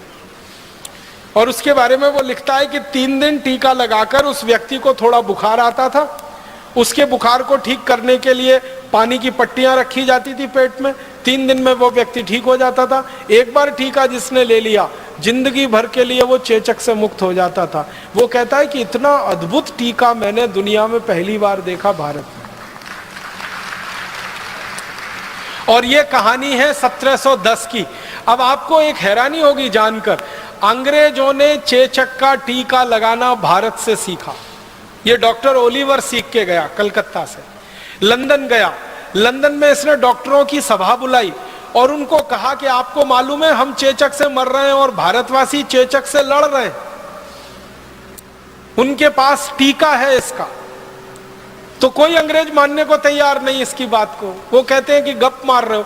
तो वो कहता है मेरे खर्चे से सबको लेके चलता हूं। तो दोबारा फिर आया, अपने साथ कई अंग्रेज डॉक्टरों को लेके आया और कलकत्ता के कई इलाकों में घुमाया उनको और दिखाया कि देखो कैसे घर घर में जाके टीका लगाते हैं चेचक का। और बस एक छोटी सी सुई, उसको मामूली सा चुभाते हैं बस उतने में ही इम्यूनिटी होती है 3 दिन के अंदर। फिर उन्होंने पूछना शुरू किया कि इसमें है क्या, तो वो कहते हैं, जो भारत में चेचक का टीका लगाने वाले वैद्य हैं ना, वो बताते हैं कि इसमें कुछ नहीं है। जिनको चेचक हो जाती है उनके शरीर का जो पस होता है वो हम निकाल लेते हैं और सुई की नोक के बराबर किसी के शरीर में प्रवेश करा देते हैं और फिर शरीर उसकी इम्यूनिटी धारण कर लेता है। ये सिद्धांत हमारा है जो दुनिया को हमने दिया। आजकल आधुनिक विज्ञान सिखाता है ना ये टीके के बारे में। पल्स पोलियो अभियान एक चल रहा है, फिर स्मॉल पॉक्स के खिलाफ, फिर ये बड़ी माता के खिलाफ, फिर इसके खिलाफ, फिर बहुत सारा टाइफाइड के खिलाफ जो चलता रहता है और जगह जगह टीके लगाते रहते हैं। ये टीके लगना सारी दुनिया को भारत ने सिखाया है। और टीके के पीछे का जो दर्शन है कि आप जिस बीमारी से लड़ना चाहते हैं उसी बीमारी के जीवाणु को आप शरीर में प्रवेश कराइए ताकि शरीर में प्रतिरक्षा तंत्र उसका मजबूत हो जाए। यह सिद्धांत पूरी दुनिया को हमने दिया। बस दुर्भाग्य हमारा यह है कि इस सिद्धांत का जब दुनिया के वैज्ञानिकों के स्तर पर पंजीकरण हो रहा था, रजिस्ट्रेशन हो रहा था, तब हम वहां हाजिर नहीं थे और इसलिए हमारे नाम से ये दर्ज होने से वंचित रह गया। ये डॉक्टर ओलिवर के नाम से वहां दर्ज है। दुनिया भर के जो रिकॉर्ड्स है ना उनमें डॉक्टर ओलिवर के नाम से ये वर्णित है। और डॉक्टर ओलिवर अपनी डायरी में लिख रहा है कि मैंने कलकत्ता में आके सीखा है इसको। तो डॉक्टर ओलिवर के पहले ये चेचक के बारे में अगर लिखना होगा तो उन वैद्यों के बारे में। और डॉक्टर ओलिवर अपनी डायरी में लिखता है कि ये जो वैद्य हैं इनको मैंने पूछा कि आपको किसने सिखाया, तो वो कहते हैं हमारे गुरु ने सिखाया। उनको किसने सिखाया, उनके गुरु ने सिखाया। तो कहता है कम से कम भारत में पिछले 1500 साल से ये टीका लग रहा है। और ये बात है 1710 के आसपास। वो कहता है 1500 साल से कम का इतिहास नहीं निकलेगा भारत में चेचक के टीके का। और अंत में वो कहता है कि भारत के ये जो वैद्य हैं ये इनको प्रणाम करना चाहिए, इनका वंदन करना चाहिए, इनका अभिनंदन करना चाहिए कि निशुल्क रूप से ये सेवा देने के लिए एक एक घर में जा रहे हैं और लोगों को चेचक जैसी महामारी से बचा रहे हैं। हम अंग्रेजों को इन्होंने बिना किसी शुल्क के ये ज्ञान सिखाया है। हम इनके जितने ज़्यादा आभारी हो सके उतना अच्छा होगा। ये डायरी के अंत में लिखता है। लेकिन दूसरे अंग्रेज उसकी डायरी का ये अंतिम हिस्सा गायब करके उसको अपने नाम से प्रकाशित करवाते हैं। और सारी दुनिया आज ये मान के बैठी है कि चेचक के टीके का आविष्कारक डॉक्टर ओलिवर था, वो भारत था। ओलिवर ने आके यहाँ सीखा था। और एक दो रोचक बातें मैं आपको बताना चाहता हूँ हमारे भारत के बारे में, जो दुनिया की हमने दिया है, क्या क्या हमने दिया है दुनिया को। थोड़ा तकनीकी पे आता हूँ। लोहा बनाने की जो टेक्निक है वो पूरी दुनिया को भारत ने सिखाई है। और लोहे से भी एक अच्छा शब्द अगर मैं बोल सकूं तो स्टील बनाने की जो तकनीक है वो सारी दुनिया को हमने सिखाई है। ये कहते हुए मुझे बहुत गर्व है, आपको भी थोड़ी देर में ये गर्व की अनुभूति होगी। सारी दुनिया को स्टील बनाना सबसे पहले भारत ने सिखाया। दुनिया में सबसे पहले स्टील भारत में बना। और स्टील आप जानते हैं बहुत कॉम्प्लिकेटेड टेक्नोलॉजी है। आज अगर आप स्टील बनाने की किसी भी फैक्ट्री को देखने जाएं और उस टेक्नोलॉजी को समझने की कोशिश करेंगे तो आपको समझ में आएगा कि कच्चे लोहे से, लोहे के अयस्क से, आयरन ओर से स्टील बनाना आसान काम नहीं, बहुत मुश्किल काम है। और वो टेक्नोलॉजी इस देश में बहुत साल पहले विकसित हुई। एक अंग्रेज आया हमारे देश में जिसने सर्वेक्षण किया 1795 में। उस अंग्रेज के सर्वेक्षण के कुछ वाक्य सुनाता हूं आपको। अंग्रेजी में उसने लिखा, मैं आपको हिंदी में सुना रहा हूं। वो कहता है कि भारत में स्टील बनाने का काम पिछले 1500 साल से हो रहा है। 1795 माने 1800 मान लो, और 1800 से 1500 साल घटा दो तो तीसरी शताब्दी से ईसा के जन्म के 300 साल के बाद क्या समय निकलता है। तीसरी शताब्दी से इस देश में स्टील बनाने का काम हो रहा है। वो कहता है कि मैंने जो सर्वेक्षण भारत में किया है भारत का पश्चिमी इलाका, पश्चिमी भारत आप जानते हैं, ये महाराष्ट्र, ये गुजरात और थोड़ा मध्य प्रदेश का इलाका, और वो कहता है भारत का पूर्वी इलाका बंगाल है, आसाम है, उड़ीसा है, झारखंड उसमें आता है, और थोड़ा सा दक्षिणी इलाका, 3 इलाके की बात कर रहा है। तो इन 3 इलाकों में मैं घूमा हूं और अब तक मैंने भारत में स्टील बनाने के 15,000 छोटे फैक्ट्री चलते देखे। अपनी आंखों की वर्णन कर रहा है वो, कह रहा अब तक मैं घूमा हूं इतने इलाके में 15,000 छोटी फैक्ट्रियां, स्मॉल स्केल फैक्ट्रीज उसने लिखा है, 15,000 छोटी फैक्ट्रियां स्टील बनाने की भारत में चल रही हैं 1795। और वो कहता है कि हर फैक्ट्री में एक दिन में 500 किलो तक स्टील आराम से बनता है। और वो कहता है कि हर एक फैक्ट्री 24 घंटे चलती है और उसमें मजदूरों की 3 पालियां हैं, 8-8 घंटे की 3 पाली में काम होता है, 24 घंटे फैक्ट्री चलती है। और ये फैक्ट्री को जो सबसे महत्वपूर्ण उपकरण लगता है वो लोहा गलाने वाली भट्टी है, जिसको आज हम अंग्रेजी में कहते हैं ना ब्लास्ट फर्नेस। कच्चा लोहा है, वो ब्लास्ट फर्नेस में डाला जाता है, फिर ब्लास्ट फर्नेस में तापमान बढ़ाया जाता है, 1500 डिग्री सेंटीग्रेड 1400 डिग्री सेंटीग्रेड जब तापमान पहुंचता है तब लोहा पानी की तरह से उबलता है, फिर उसको निकाला जाता है, फिर ठंडा किया जाता है, फिर उसमें निकिल क्रोमियम जैसी चीजें मिला के स्टील तैयार होता है। तो वो कह रहा है कि जो सबसे महत्वपूर्ण फैक्ट्री का उपकरण है वो है भट्टी, ब्लास्ट फर्नेस। और वो कहता है कि मैंने हिसाब निकाला है कि भारत में स्टील बनाने वाली किसी भी फैक्ट्री की जो ब्लास्ट फर्नेस है उसको बनाने का खर्चा सिर्फ 15 रुपए आता है।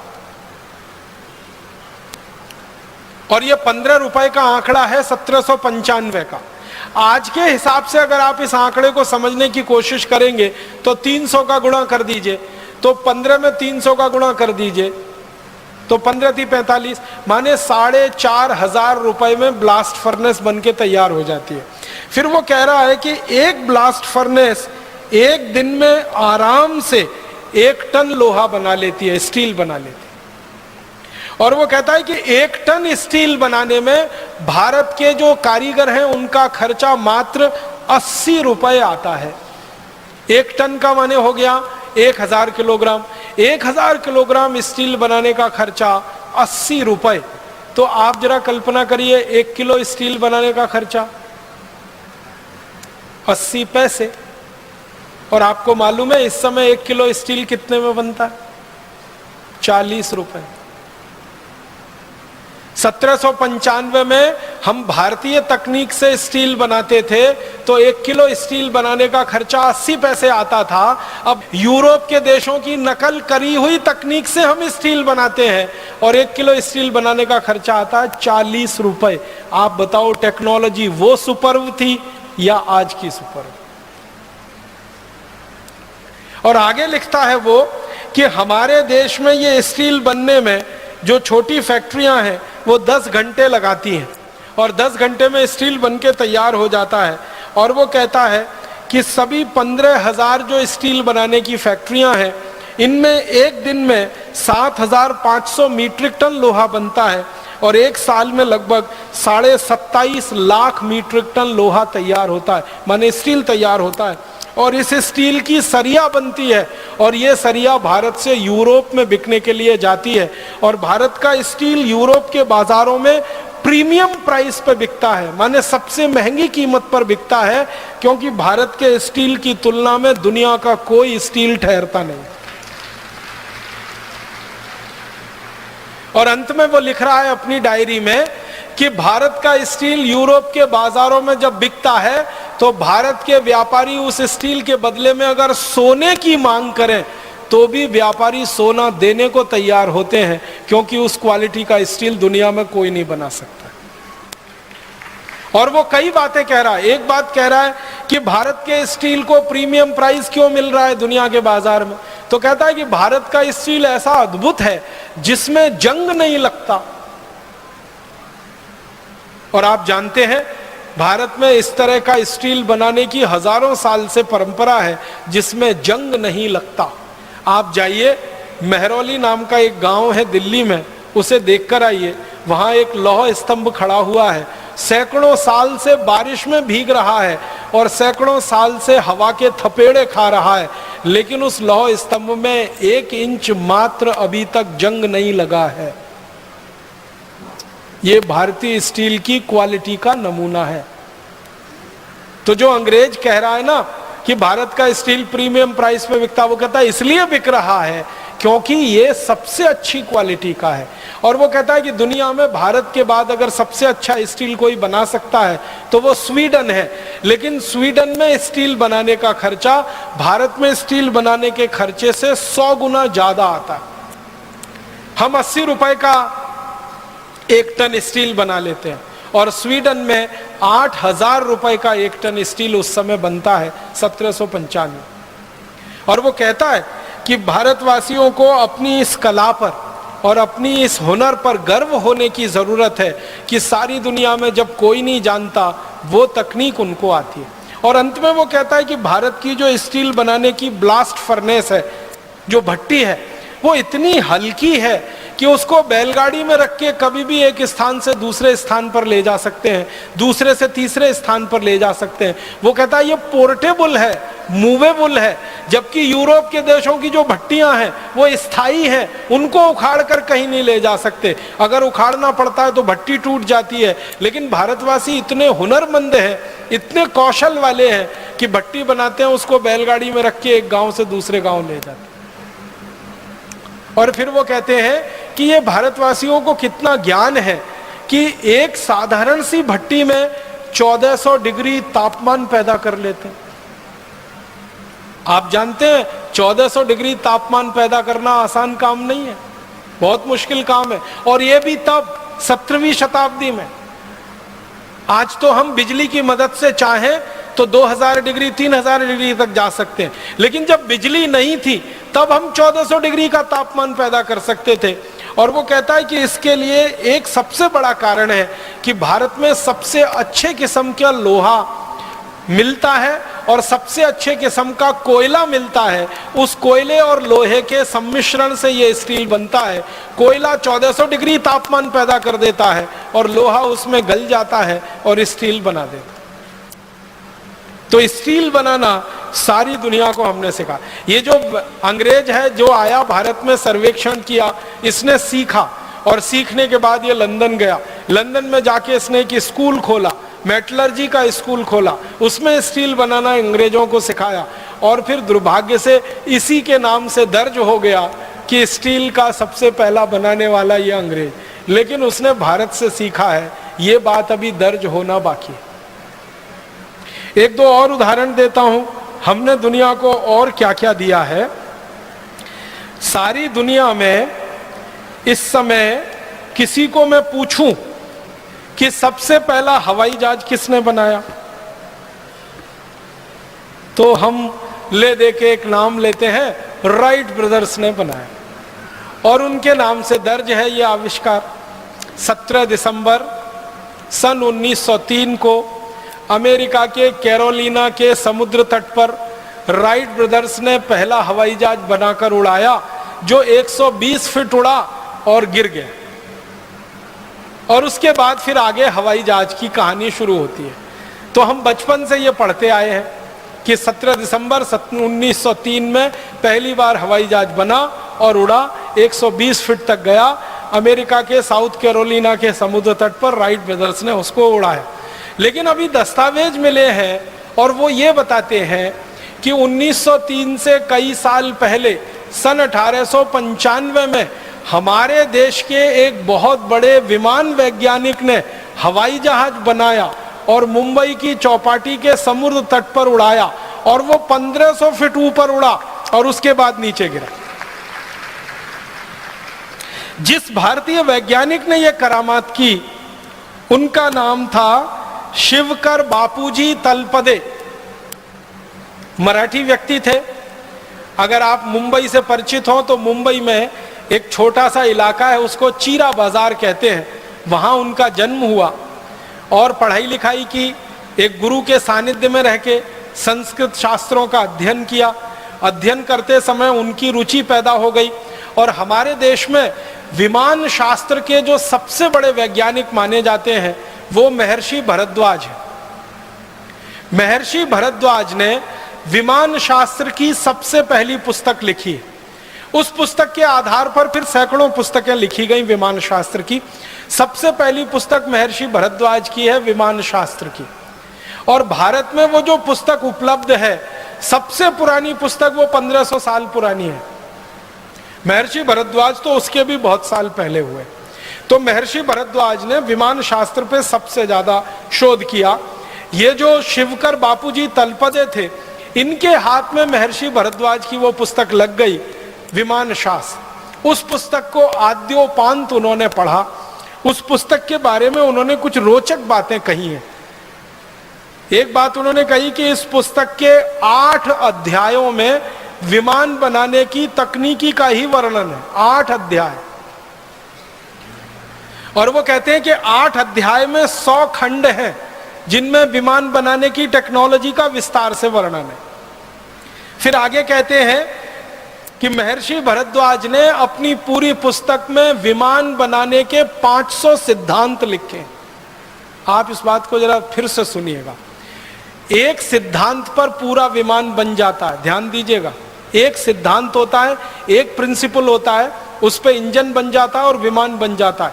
ऐसे 500 सिद्धांत लिखे हैं महर्षि भरद्वाज ने। माने 500 तरह के विमान बनाए जा सकते हैं हर एक सिद्धांत पर। और उस पुस्तक के बारे में तलपदे जी लिखते हैं कि ये 500 सिद्धांतों के 3000 श्लोक हैं।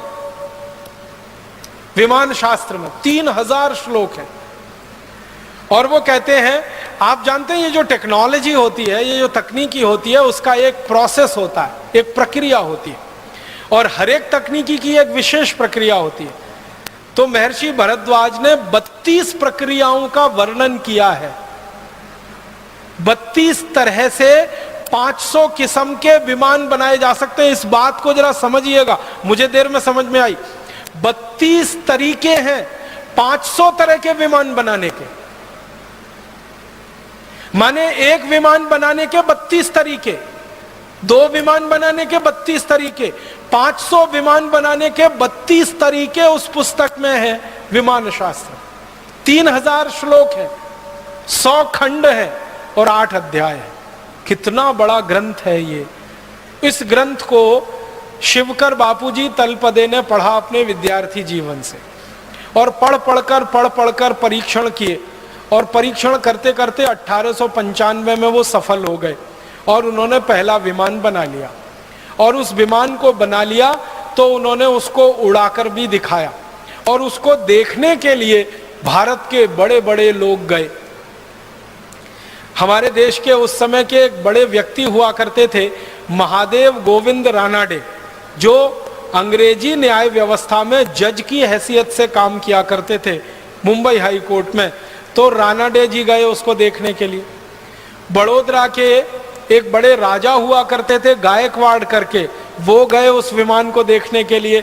ऐसे 20 बड़े लोगों के सामने और हजारों लोगों की उपस्थिति में शिवकर बापूजी तलपदे ने अपना विमान उड़ाया। और हैरानी की बात यह थी कि उस विमान को उन्होंने उड़ाया, उसमें खुद नहीं बैठे, बिना चालक के उड़ा दिया उसको।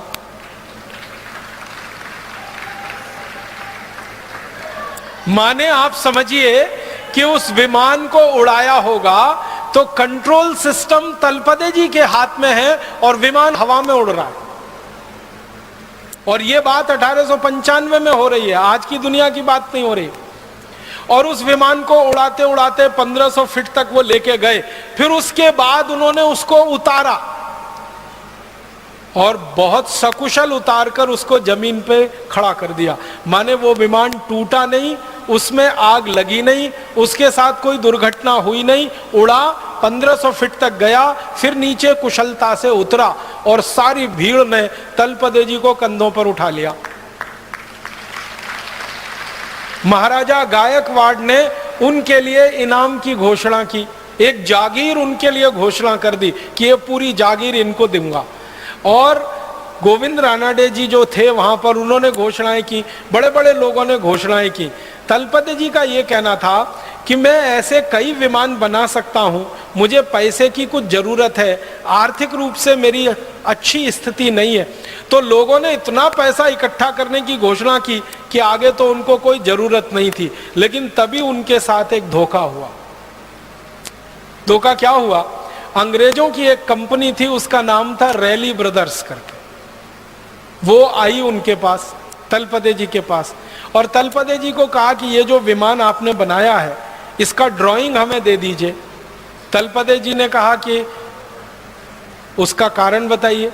तो उन्होंने कहा कि हम आपकी मदद करना चाहते हैं, आपने ये जो आविष्कार किया है इसको सारी दुनिया के सामने लाना चाहते हैं, आपके पास पैसे की बहुत कमी है, हमारी कंपनी काफ़ी पैसा इस काम में लगा सकती है, लिहाजा हमारे साथ आप समझौता कर लीजिए और इस विमान की डिज़ाइन दे दीजिए। तलपदे जी भोले भाले सीधे साधे आदमी मान गए और कंपनी के साथ उन्होंने एक समझौता कर लिया। उस समझौते में रैली ब्रदर्स जो कंपनी थी, इसने क्या किया, पूरा विमान का मॉडल उनसे ले लिया और ड्राइंग ले ली, डिज़ाइन ले ली, और उसको लेकर ये कंपनी लंदन चली गई। और लंदन के बाद उस समझौते को वो कंपनी भूल गई और वही ड्राइंग और वही डिज़ाइन फिर अमेरिका पहुंच गई। फिर अमेरिका में राइट ब्रदर्स के हाथ में आ गई। फिर राइट ब्रदर्स ने वो विमान बना के अपने नाम से सारी दुनिया में रजिस्टर करा लिया। और तलपदे जी की गलती क्या थी? उनको चालाकी नहीं आती थी, ज्ञान तो बहुत था उनके पास। ये भारत वाली सबसे बड़ी जो समस्या मुझे समझ में आई है 12-15 साल में, कि हमको सब ज्ञान आता है, सब तकनीकी आती है, सब आता है, चालाकी नहीं आती। एक वो गाना है ना, सब कुछ सीखा हमने ना सीखी होशियारी, ये भारतवासियों पे फिट है बिल्कुल। और ये अंग्रेजों को और अमरीकियों को कुछ नहीं आता, सिर्फ चालाकी आती है। उनके पास ना ज्ञान है, ना उनके पास कोई आधार है, उनको एक ही चीज आती है, चालाकी। और चालाकी में वो नंबर 1 है। किसी का दुनिया में कुछ भी नया मिले, उसकी चालाकी करके अपने पास ले लो और अपने नाम से उसको प्रकाशित कर दो। ये हुआ।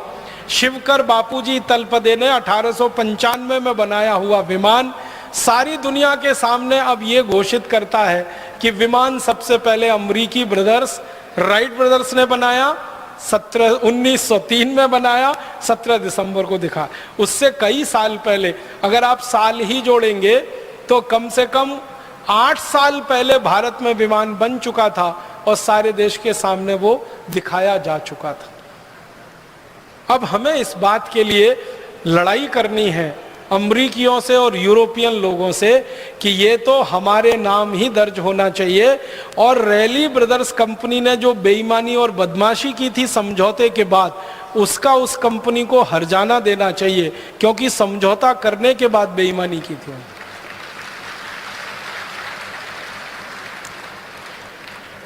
हम भारतवासी कुछ इसी तरह की चीजों में पीछे रह गए, वरना हम दुनिया में आज अगर थोड़ी चालाकी हमने सीखी होती, थोड़ी होशियारी हमको आ रही होती, तो ये विमान बनाने का श्रेय तलपदे जी के नाम ही रहता। ये रैली ब्रदर्स की चोरी और फिर राइट ब्रदर्स तक उसका पहुंचना, ये नहीं हो पाता। और बाद में तलपदे जी मृत्यु हो गई और उनकी मृत्यु के बाद सारी कहानी खत्म हो गई। उनकी तो मृत्यु के बारे में भी शंका है, उनकी हत्या की गई और दर्ज कर दिया गया कि उनकी मृत्यु हो गई। और ऐसे व्यक्ति की हत्या करना बहुत स्वाभाविक है जिसके नाम दुनिया में इतना बड़ा आविष्कार होने की संभावना हो, बहुत स्वाभाविक है। तो अगर हम फिर से वो पुराने दस्तावेज ढूंढें, खोलें और फाइल को फिर से देखें तो पता चल जाएगा और दूध का दूध पानी का पानी सारा सच दुनिया के सामने आ जाए। हम चाहते हैं कि भारत स्वाभिमान इस काम को अपने हाथ में ले और तलपदे जी की हत्या की जांच हो फिर से, और उनके द्वारा किए गए आविष्कार को सारी दुनिया में मान्यता मिले कि राइट ब्रदर से 8 साल पहले किसी भारतवासी ने विमान बनाया और सारी दुनिया में उड़ाया उसको। और एक दो छोटी बातें बताता हूं हमने जो दुनिया को दी हैं। मैं थोड़ा खगोल शास्त्र के विषय में आपसे बात करना चाहता हूं। हम खगोल शास्त्र के बारे में कोई भी ज्ञान जैसे सौर मंडल है, सूरज है, पृथ्वी है, सूर्य के बहुत सारे ग्रह हैं, ग्रहों के बहुत सारे उपग्रह हैं, इन सब के बारे में जो भी ज्ञान पाते हैं या हमने जो पढ़ा है बचपन से, तो दो ही नाम हम जानते हैं, एक तो कॉपरनिकस और दूसरा गैलीलियो। पृथ्वी है, सूर्य है, पृथ्वी और सूर्य के बीच में कोई दूरी है, पृथ्वी और सूर्य के बीच में कोई आकर्षण है, पृथ्वी और सूर्य के अलावा दूसरे ग्रहों के आपस के कोई आकर्षण है, ये सारा ज्ञान हम दो ही लोगों के नाम से पढ़ते हैं। आपको याद होगा, एक तो कॉपरनिकस, दूसरा गैलीलियो। कॉपरनिकस के ज्ञान के आधार पर हम पढ़ते हैं पृथ्वी सूर्य के चारों तरफ चक्कर लगाती है, पृथ्वी अपनी धुरी पर भी घूमती है, सूर्य के चारों तरफ भी घूमती है, अपनी धुरी पर घूमने से ये होता है, सूर्य के चारों तरफ घूमने से ये होता है। ये सब बचपन से हम पढ़ते आए कॉपरनिकस के नाम से या तो गैलीलियो के नाम से। अभी पता चल रहा है वो ये कि कॉपरनिकस और गैलीलियो तो पैदा भी नहीं हुए थे, उसके हजारों साल पहले ये ज्ञान और ये सूत्र और ये सिद्धांत भारत के सामने प्रस्तुत किए थे एक महान व्यक्ति, उनका नाम था महर्षि आर्यभट्ट।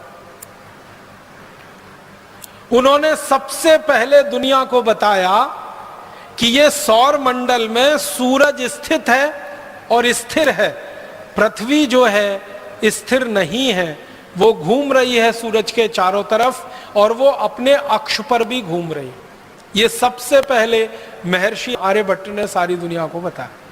उसके बाद उन्होंने जो सूत्र दिए, उन सूत्रों के आधार पर पृथ्वी और सूर्य के बीच की दूरी निकाली गई और आप हैरान हो जाएंगे, महर्षि आर्यभट्ट ने जो दूरी निकाल के दे दी, वो दूरी को आज तक दुनिया का कोई खगोल शास्त्री चुनौती नहीं दे पाया, आज तक नहीं दे पाया। जितनी दूरी उन्होंने बता दी, उतनी ही दूरी आज के वैज्ञानिक बताते हैं पृथ्वी और सूर्य के बीच की। और तीसरी महत्व की बात महर्षि आर्यभट्ट ने जो सारी दुनिया को बताई वो ये कि सूर्य जो है ये निरापद नहीं है, इसमें बहुत सारे काले धब्बे हैं और ये काले धब्बे की जो थ्योरी है, इसको स्टीफन हॉकिंग्स नाम के एक आधुनिक वैज्ञानिक ने अपने नाम से लिखवा लिया है और वर्ड पेटेंट ले लिया है, ब्लैक होल थ्योरी। आप में से कुछ लोग अगर थोड़ा फिजिक्स पढ़े होंगे तो आपने पढ़ा होगा ब्लैक होल थ्योरी। ये ब्लैक होल थ्योरी को सारी दुनिया मानती है, स्टीफन हॉकिंग्स की खोज है ब्लैक होल्स थ्योरी। लेकिन महर्षि आर्यभट्ट ने स्टीफन हॉकिंग्स के जन्म से हजारों साल पहले बता दिया कि सूरज निरापद नहीं है, इसमें ब्लैक होल्स हैं, काले विवर हैं, और वही उसके जीवन का कारण है। इसके बाद और एक महत्व की बात जो सारी दुनिया में महर्षि आर्यभट्ट ने बताई, जिसको दूसरे लोग अपने नाम से प्रकाशित करते रहे हैं, वो ये कि हमारा जो सूर्य है और सूर्य के साथ दूसरे ग्रहों की जो स्थिति है, तो सारे ग्रह सूर्य के प्रकाश से प्रकाशित हैं। दूसरे ग्रहों के पास अपना कोई प्रकाश नहीं है, सूर्य के प्रकाश से ही वो सब प्रकाशित हैं। वो चाहे शनि हो, चाहे बुध हो, चाहे शुक्र हो, चाहे चंद्रमा हो, चाहे मंगल हो, ये सब सूर्य के प्रकाश से प्रकाशित हैं। सारी दुनिया को सबसे पहले महर्षि आर्यभट्ट ने बताया है। और इससे भी गहरी बात मैं आपसे कहता हूं, महर्षि आर्यभट्ट ने पता नहीं कैसे हजारों साल पहले कोई दूरबीन बनाई होगी, तभी ये बता सकते, नहीं तो सवाल ही नहीं। महर्षि आर्यभट्ट ने बताया कि शनि के 5 उपग्रह हैं, पूरी दुनिया को पता चला। उसके बाद थोड़े दिन में उन्होंने अपनी कही हुई बात को संशोधित किया और कहा कि नहीं, शनि के 7 उपग्रह हैं, 5 नहीं है 7 है, और गिनकर बताए उन्होंने। और आपको मैं बताना चाहता हूं ये गर्व की बात कि महर्षि आर्यभट्ट ने हजारों साल पहले जो कह दिया कि शनि के 7 उपग्रह हैं, आज के वैज्ञानिक 8वां उपग्रह नहीं खोज पाए अभी तक शनि का, वो 7 पे ही अटके हुए, और शायद खोज भी नहीं पाएंगे क्योंकि 8वां उपग्रह है ही नहीं। होता तो वो खुद ही बता के चले गए। अब मैं आपके ध्यान को आकर्षित करना चाहता हूं कि शनि के 7 उपग्रह को खोज लेना कैसे संभव है। बिना दूरबीन के तो सवाल ही नहीं उठता, हो ही नहीं सकता।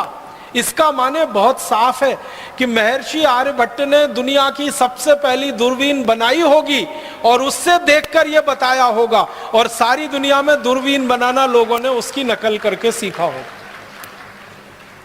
महर्षि आर्यभट्ट ने एक पुस्तक लिखी है, बड़ी पुस्तक है, बृहद संहिता उसका नाम है, और एक दूसरी पुस्तक है आर्यभट्ट संहिता उसका नाम है।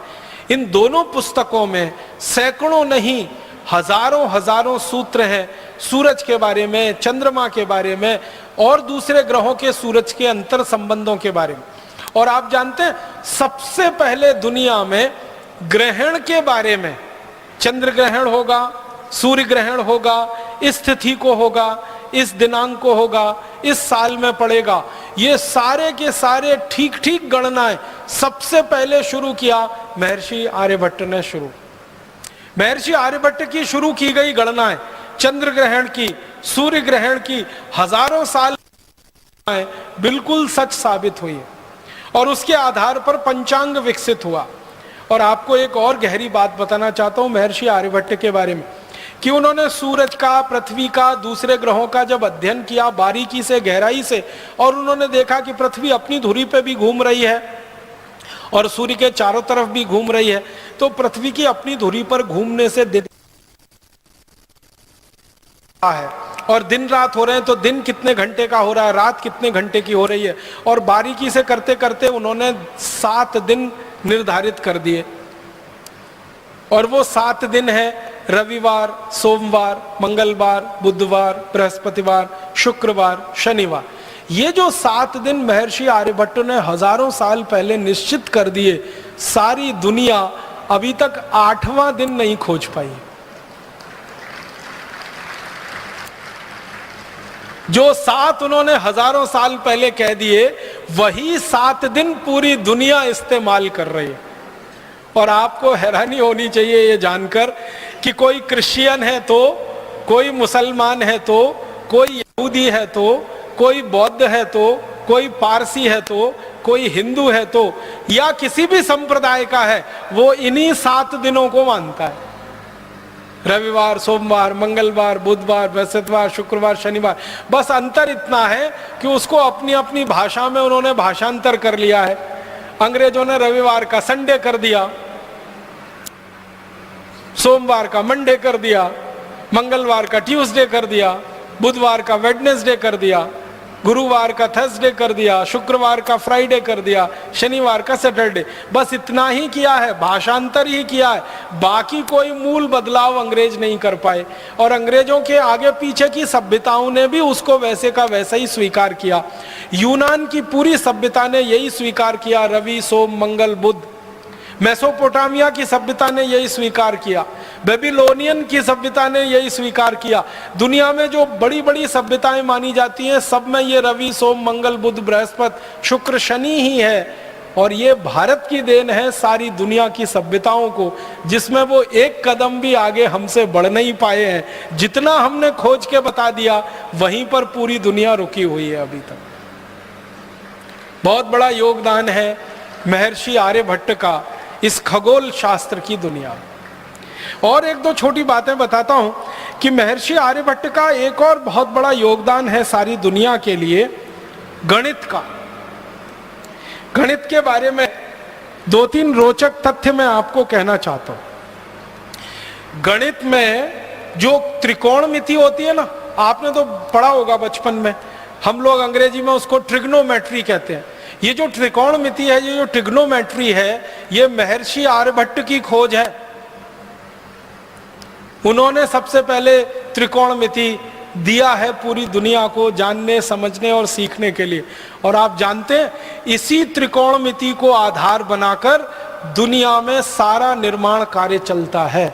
त्रिकोणमिति अगर आप जानते नहीं हैं तो आप किसी भी निर्माण कार्य में लग नहीं सकते।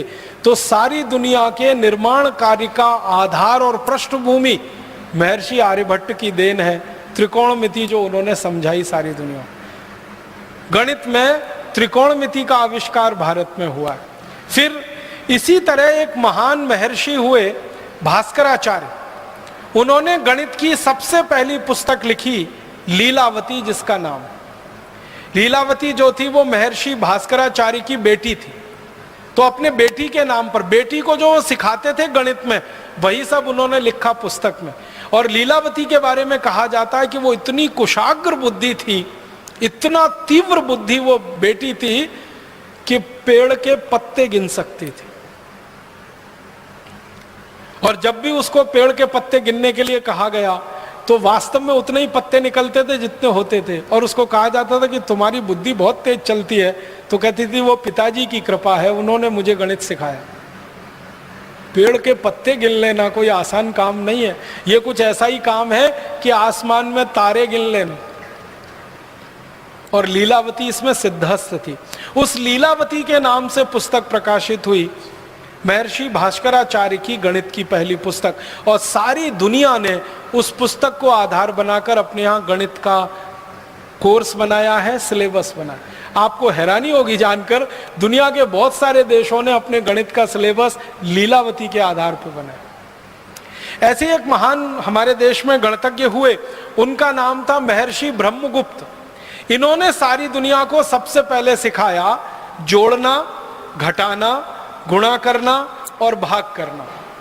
ये अंक गणित का जो 4 हिस्सा है, जोड़, घटाना, भाग और गुणा, ये सबसे पहले महर्षि ब्रह्मगुप्त ने पूरी दुनिया को सिखाया।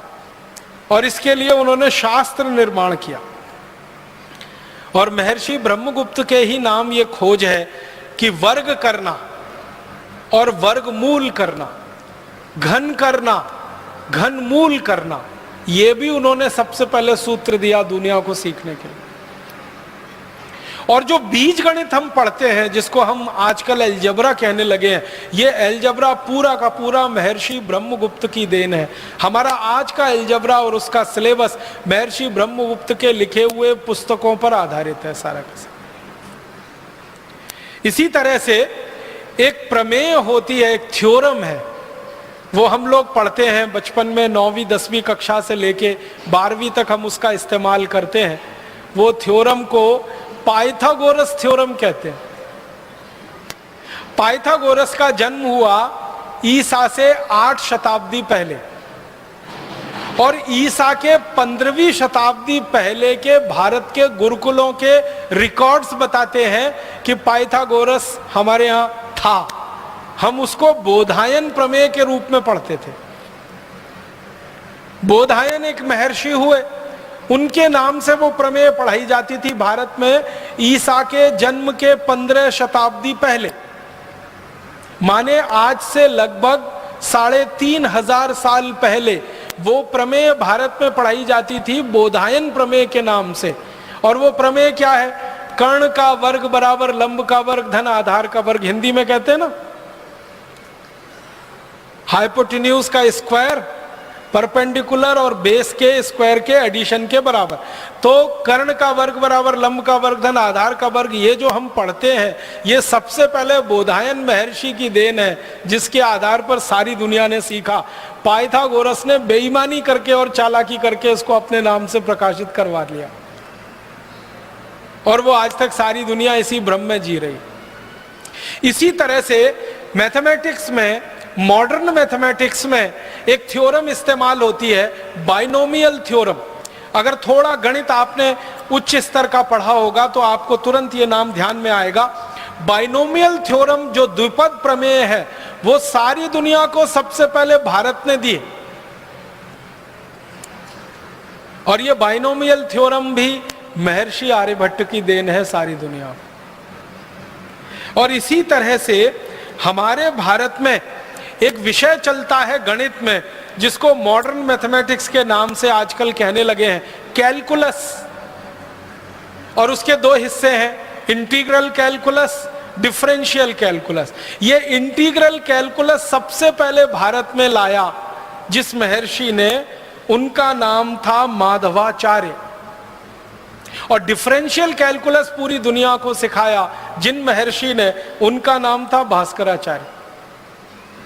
डिफरेंशियल कैलकुलस का आज का पूरा सिलेबस भास्कराचार्य जी की पुस्तक को सामने रख लो तो समझ में आ जाता है। और माधवाचार्य जी की जो गणित की पुस्तक है, उसको पढ़कर डिफरेंशियल वो इंटीग्रल कैलकुलस पढ़ो, बिल्कुल साफ समझ में आ जाता है।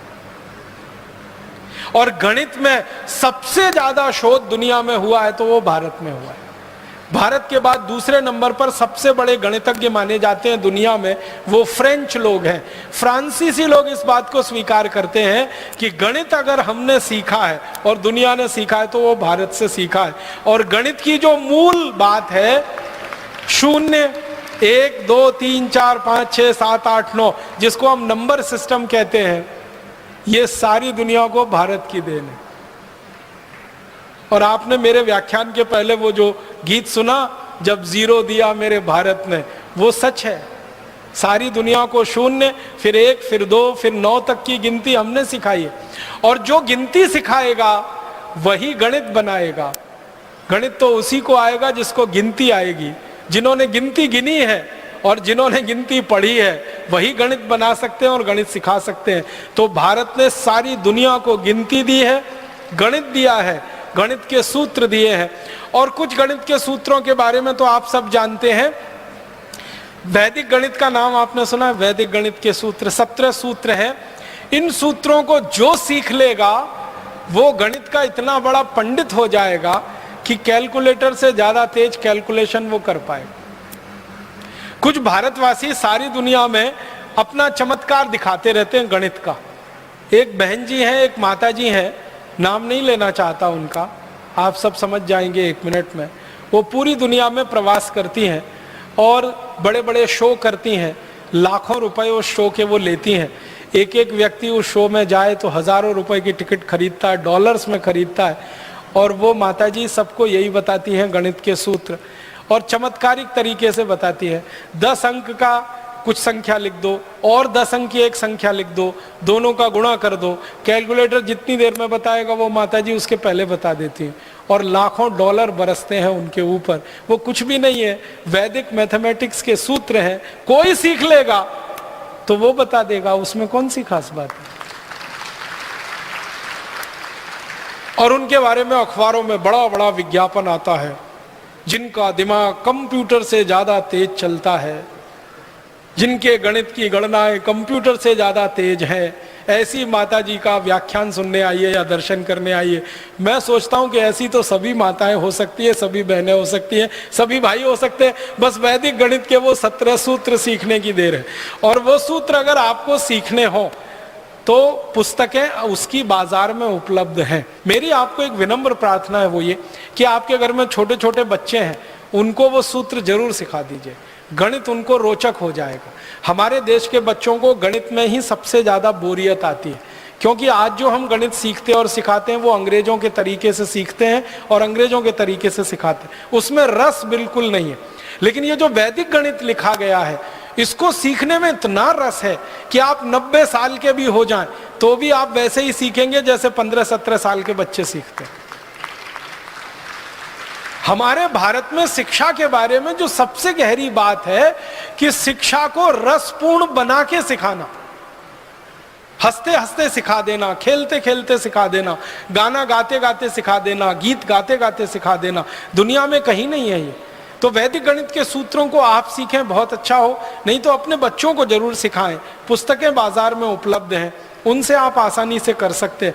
और मेरा तो कहना है कि आप सीखकर दूसरों को सिखाने का अभियान चला सकते हैं। कम से कम ये जो तिलिस्म बना हुआ है 2-3 लोगों के नाम पर कि वो गणना करते हैं कंप्यूटर से ज्यादा तेज, मैं चाहता हूं भारत स्वाभिमान का हर कार्यकर्ता, वो भाई हो या बहन, कंप्यूटर से तेज गणना कर सकता है अगर वैदिक गणित के ये सूत्र सीख लें। 1-2 बात और कहना चाहता हूं। हम भारतवासियों ने दुनिया को और क्या क्या दिया है। सारी दुनिया को सबसे पहले बर्फ बनाना हमने सिखाया। अद्भुत देश है ये भारत। यहां बर्फ सबसे कम है, लेकिन बर्फ बनाना सबसे ज्यादा हम ही जानते हैं।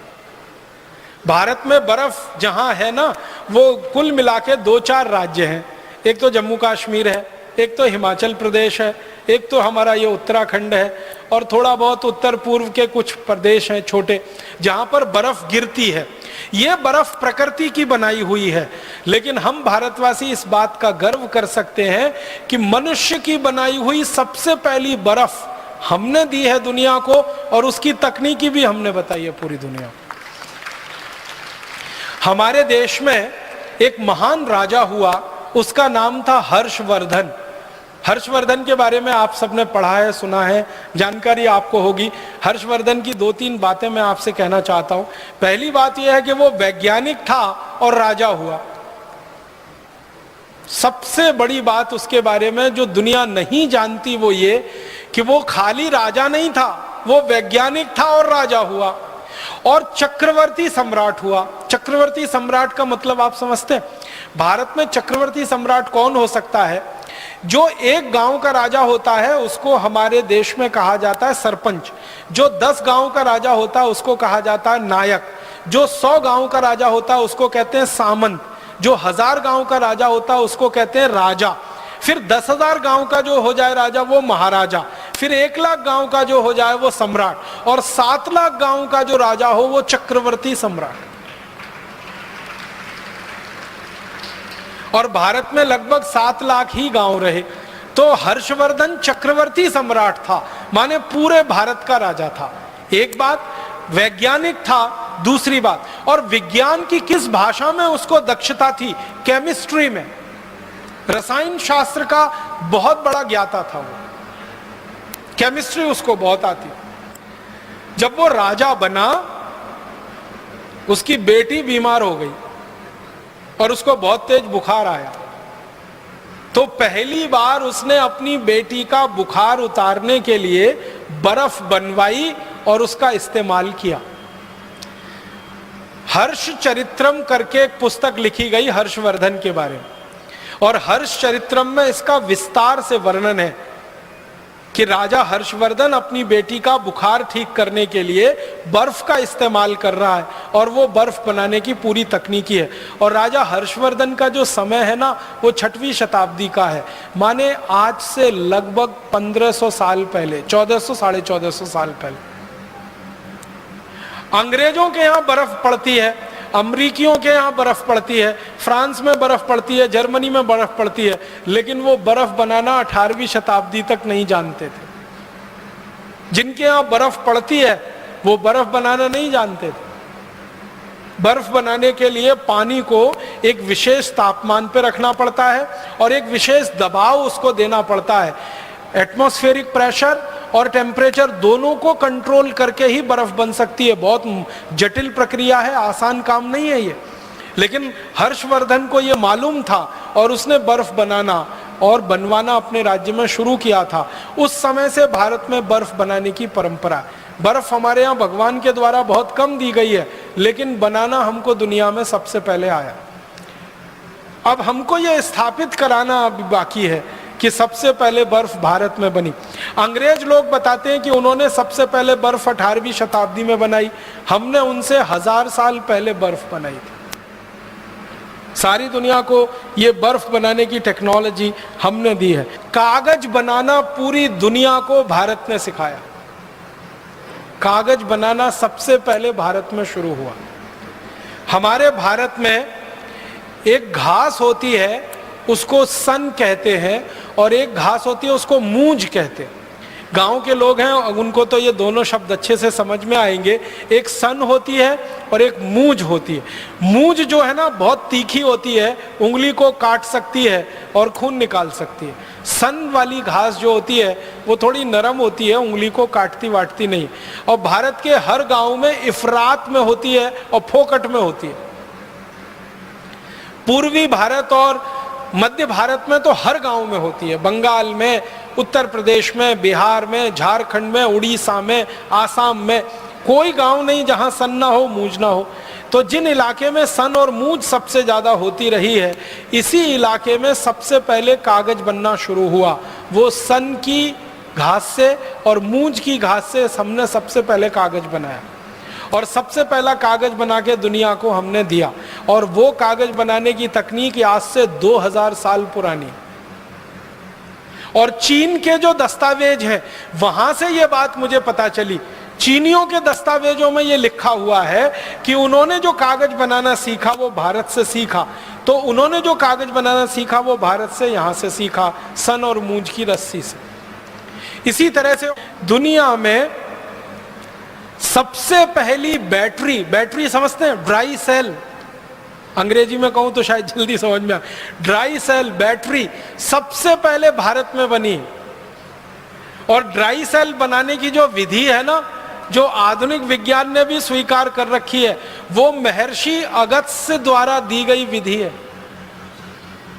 महर्षि अगस्त्य ने सबसे पहली ड्राई सेल बनाई थी, और उसका विस्तार से उनका वर्णन है अगस्त्य संहिता में। पूरा ड्राई सेल बनाने की टेक्नोलॉजी, पूरी तकनीक उन्होंने दी है, और हम में से कई लोगों ने उस तकनीक से बना के देखा है और ड्राई सेल बनता है, और हजारों वर्ष पहले की वो तकनीक है। इसका माने क्या हुआ? जो देश के वैज्ञानिक और महर्षि ड्राई सेल बनाना जानते हो, वो विद्युत के बारे में भी जानते होंगे, इलेक्ट्रिसिटी के बारे में भी जानते होंगे, करंट के बारे में भी जानते होंगे, क्योंकि ड्राई सेल यही करता है। करंट के फ्लो के लिए ही हम उसका उपयोग करते हैं। ये अलग बात है कि वो डायरेक्ट करंट है, और आज की दुनिया में हम जो इस्तेमाल करते हैं वो अल्टरनेटिव करंट है, लेकिन डायरेक्ट करंट का सबसे पहले जानकारी दुनिया को हुई तो वो भारत में महर्षि अगस्त्य को ही है। इसी तरह से दुनिया में सबसे पहला सिक्का, कॉइन जिसको हम कहते हैं, वो भारत ने बनाया और सारी दुनिया को सिक्का बनाना सिखाया। ये जो सिंधु घाटी की सभ्यता का अगर आप इतिहास पढ़ेंगे तो आज से 3-3.5 साल पहले का इतिहास है। उसमें सिक्के बनाने का बहुत विस्तार से वर्णन है, और सिक्के की ढलाई करने के लिए बहुत सारी फैक्ट्रियों की जानकारी। इसी तरह से जस्ता बनाना, जिंक, सारी दुनिया को भारत ने सिखाया जिंक बनाना। हमसे पहले कोई नहीं जानता था कि जस्ता कैसे बनता है, जिंक कैसे बनता है। और 13वीं शताब्दी में भारत में एक पुस्तक लिखी गई, उसका नाम था रस रत्न समुच्चय। उस पुस्तक में जिंक बनाने का बहुत विस्तार से वर्णन। पारा बनाना सारी दुनिया को हमने सिखाया। मरकरी जो सबसे मुश्किल है, सबसे जटिल है, वो पारा बनाने का चरक संहिता में बहुत विस्तार से वर्णन है, और रस रत्न समुच्चय में भी बहुत विस्तार से वर्णन। और एक बहुत रोचक जानकारी, दुनिया में सबसे पहले बारूद बना वो भारत में, बस इस्तेमाल उसका हुआ फुलझड़ी चलाने में। ये रोचक बात है। हमने बारूद बनाया सबसे पहले, लेकिन उसका बम नहीं बनाया, उसकी फुलझड़ी बनाई। क्यों? मारना नहीं है ना, हम तो अहिंसा वाले लोग हैं ना।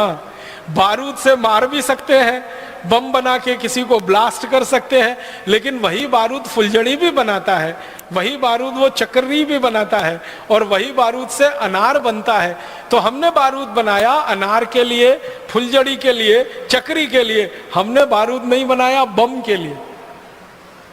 और दुनिया ने हमसे बारूद बनाना सीख लिया, तो उन्होंने फुलझड़ी नहीं बनाई, उन्होंने बम बनाया, और दुर्भाग्य से फिर हमको ही मारने के काम में उसको लाया। और एक दो रोचक बातें कहता हूं। दुनिया का सबसे पहला, कृषि की बात थोड़ी कर लेता हूं। दुनिया में सबसे पहला जो उपकरण माना जाता है ना, सबसे पहला उपकरण, वो है पहिया, व्हील, चक्र। ये भारत में बना। व्हील का इन्वेंशन, व्हील का आविष्कार भारत में हुआ, चक्र का आविष्कार हमारे यहाँ हुआ। उस पहियों को हमने बैलगाड़ी में लगाया और बैलगाड़ी को चलाया। दूसरों ने उस पहियों को हवाई जहाज में लगाया, उसमें चलाया। पहिया तो एक ही है, वो हवाई जहाज में लगे या बैलगाड़ी में। और फिर हमने दुनिया का सबसे पहला कृषि उपकरण दिया, पूरी दुनिया को मालूम नहीं था उसके बारे में, हल। खेत में जोतने वाला हल, 1 फल वाला हल, 2 फल वाला हल, 3 फल वाला हल, जिसको तिफारा कहते हैं, दुफारा कहते हैं, 1 फारा कहते हैं। ये तीनों तरह के हल सबसे पहले भारत में बने, और दुनिया ने हमसे खेती करना सीखा हल चलाकर।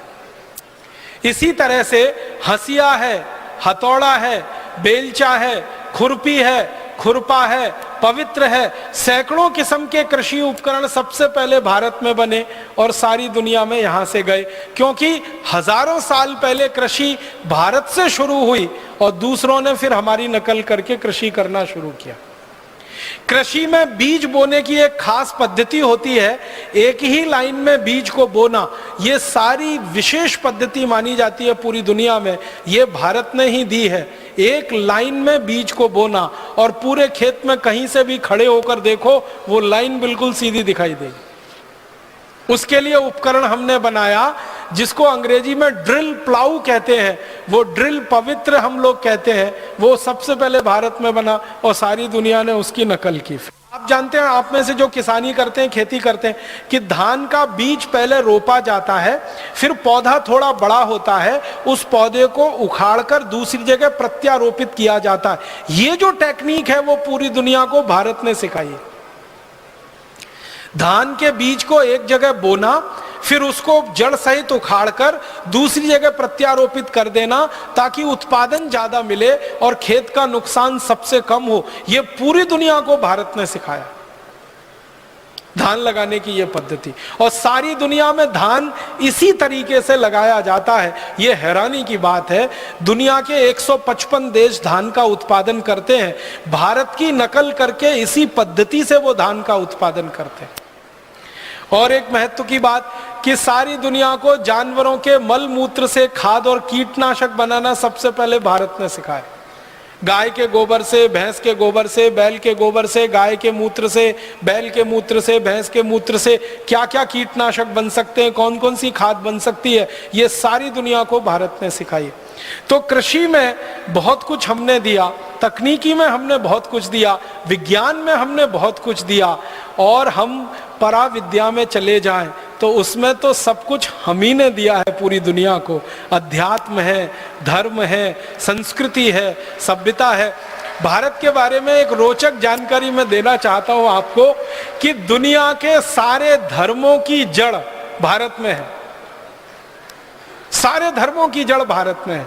कोई देश ये नहीं कह सकता कि हमने ये धर्म अपने यहां से शुरू किया, क्योंकि मूल बात हमारे पास है।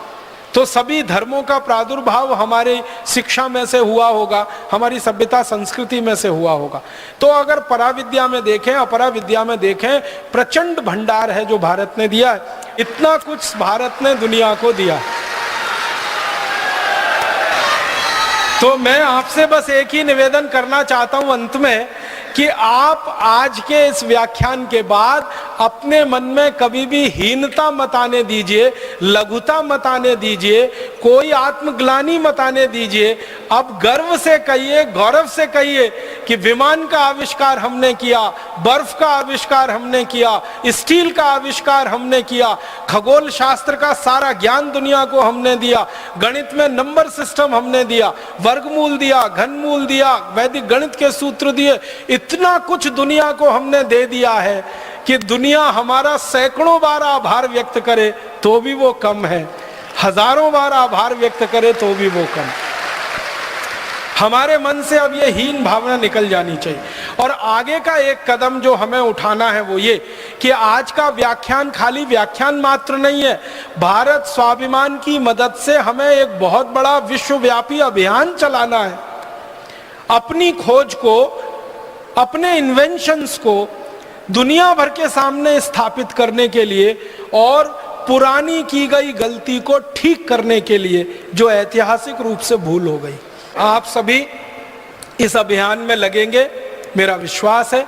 अपने मन से हीन भावना निकालेंगे, दूसरों के मन से भी निकालने का प्रयास करेंगे। ईश्वर हमें जरूर मदद करेंगे। ऐसी शुभकामनाओं के साथ बहुत आभार, बहुत धन्यवाद।